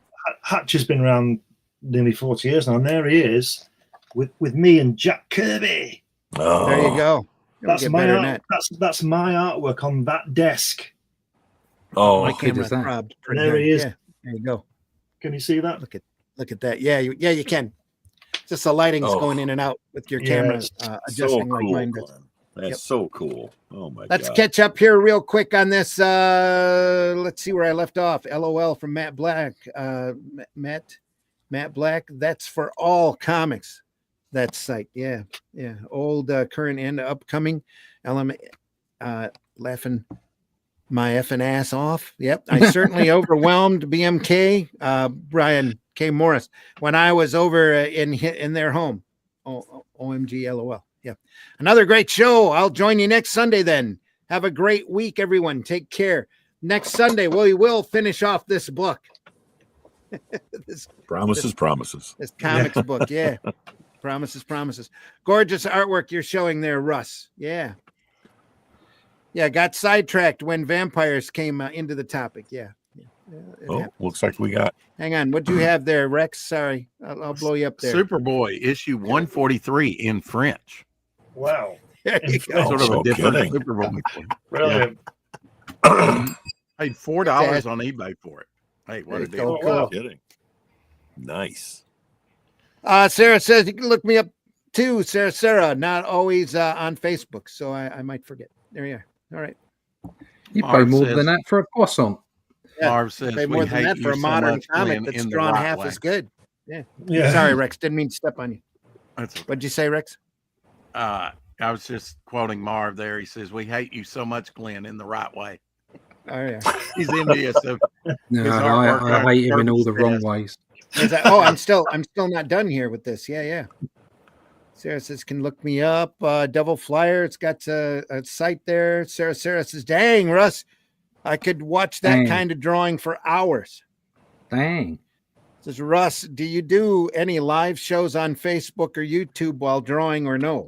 I used to. I might get back into it. Yeah. Just run out of whiskey, haven't you, Russ? Yeah. Okay. Whiskey. Sarah says, Jeebus, Russ, who wouldn't be interested in your artwork? Jeebus. Great to talk to at the same time. Rock on. Rock. Remember, folks, rock. Just do all your own lettering. So cool, Scott. There you are. Yep. Thank you, Sarah. Tap, flubbadat. That's awesome. Marv says, we hate you so much, Glenn. The right way, though. It's another Apex Comics. Fembat. Absolutely. Fembat. Apex Comics. Go over there and enjoy. That's also over at Fund My Comics, folks. Apex Comics has Fembat. Well worth your time to take a look at. We looked at that on Nerd Bacon on Thursday. Hi, Scott and Rob from Apex. Hi, Russ. Apex says, yes, absolutely. I think I'm at the end of the chat. Very in here. We're a little over. Not bad, though. We can run over because we're live and not recorded. Deeply appreciate everybody stopping by. We are here next Sunday, 9 a.m. Eastern time, where we will go through the rest of that comics book by Les Daniels. Friday morning, I think we're still going through Blueberry, aren't we? Are we doing that Friday morning? Friday morning, Blueberry 3. Lieutenant Blueberry. Oh my God. We've gone through the first 2 volumes of Blueberry, and if you haven't seen this work, some of the greatest Western comics ever in the world, done by Chelier and Mobius. There was some fantastic artwork. We'll be covering the 3rd volume or getting into the 3rd volume here this Friday. Comics by Night, 5 a.m. Eastern time. Adjust your watching schedule accordingly. We know the majority of our viewership is after the fact, and we deeply appreciate everybody who watches us. If you enjoy this program, hit that like button if you can, no matter what format you're on. Leave us a comment. Any type of interchange between this show and you only goes to help our algorithms and to be seen by more people. So please hit that like button, leave a comment, let us know if you enjoyed the show. Let us know if there's something out there that you want us to take a look at. We'll be more than happy to take that under consideration. All of us have been collecting comics for a long time, and we love this art form, and we've got access to a lot of different things that we would be more than happy to take a look at and drool over, especially if it's great stuff. We're archived over at the Comic Book Black Belt YouTube channel, the Randy Zim YouTube channel. Please like and subscribe there, as well as the Indie Comics Network, where we've been ever since we started, especially Comics by Night. And we've been Sunday funnying over there for about 2.5 years now. So we have a vast library of stuff available and some really great oddball material on the Sunday Funnies program for you to look at along with us and enjoy. So go over there and do take a look. We deeply appreciate everybody for watching us. We will see you next time. Maybe Scott will be here. Marvy says he'll be here next Sunday. Let's all hope. Let's all hope. Let's raise a pint in hope. Sarah says you're welcome. You're so welcome, Scott. And I have a blueberry hardback. Apex says, yeah, great stuff. Says the R isn't pronounced in French. Sorry. Oh, excuse me, Sarah. Yeah, I do my best. So for the sloppy American English that I use. Preserve our comics art form. Give some comics to some kids and adults. Absolutely, Apex. Comics make great gifts for the holidays, and we are in the holidays now. Happy holidays. You know what that means. No, I won't say it. It's too cynical. Too cynical? Yeah. It's the holidays. So, we have to have what? Christmas biscuits? Christmas biscuits.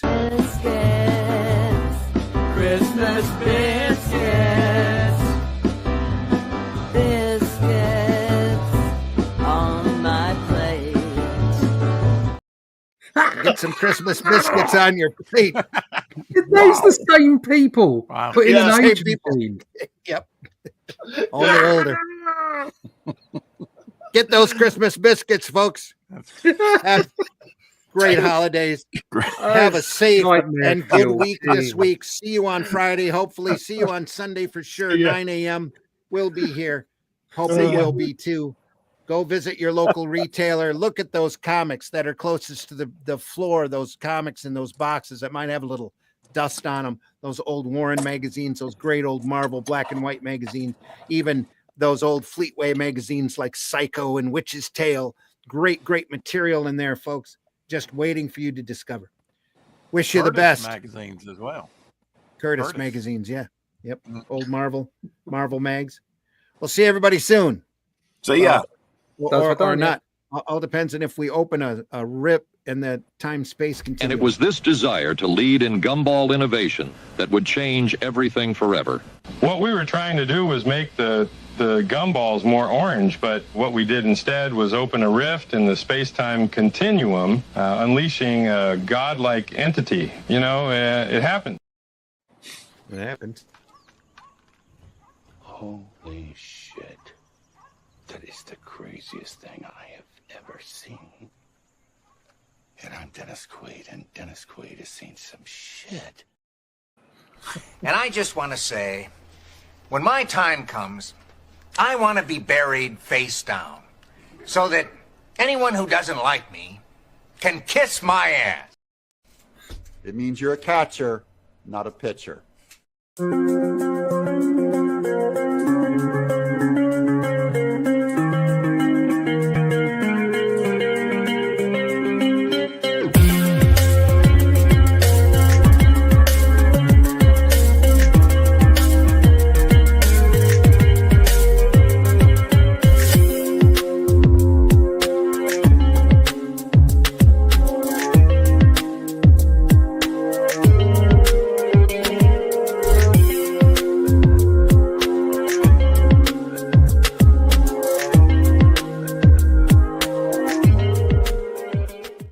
How many times a week do I eat butter sausage?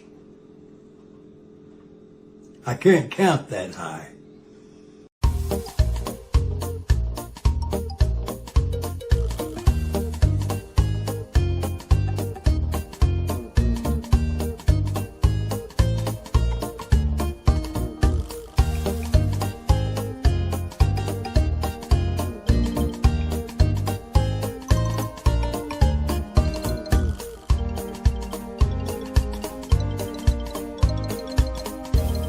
Bye.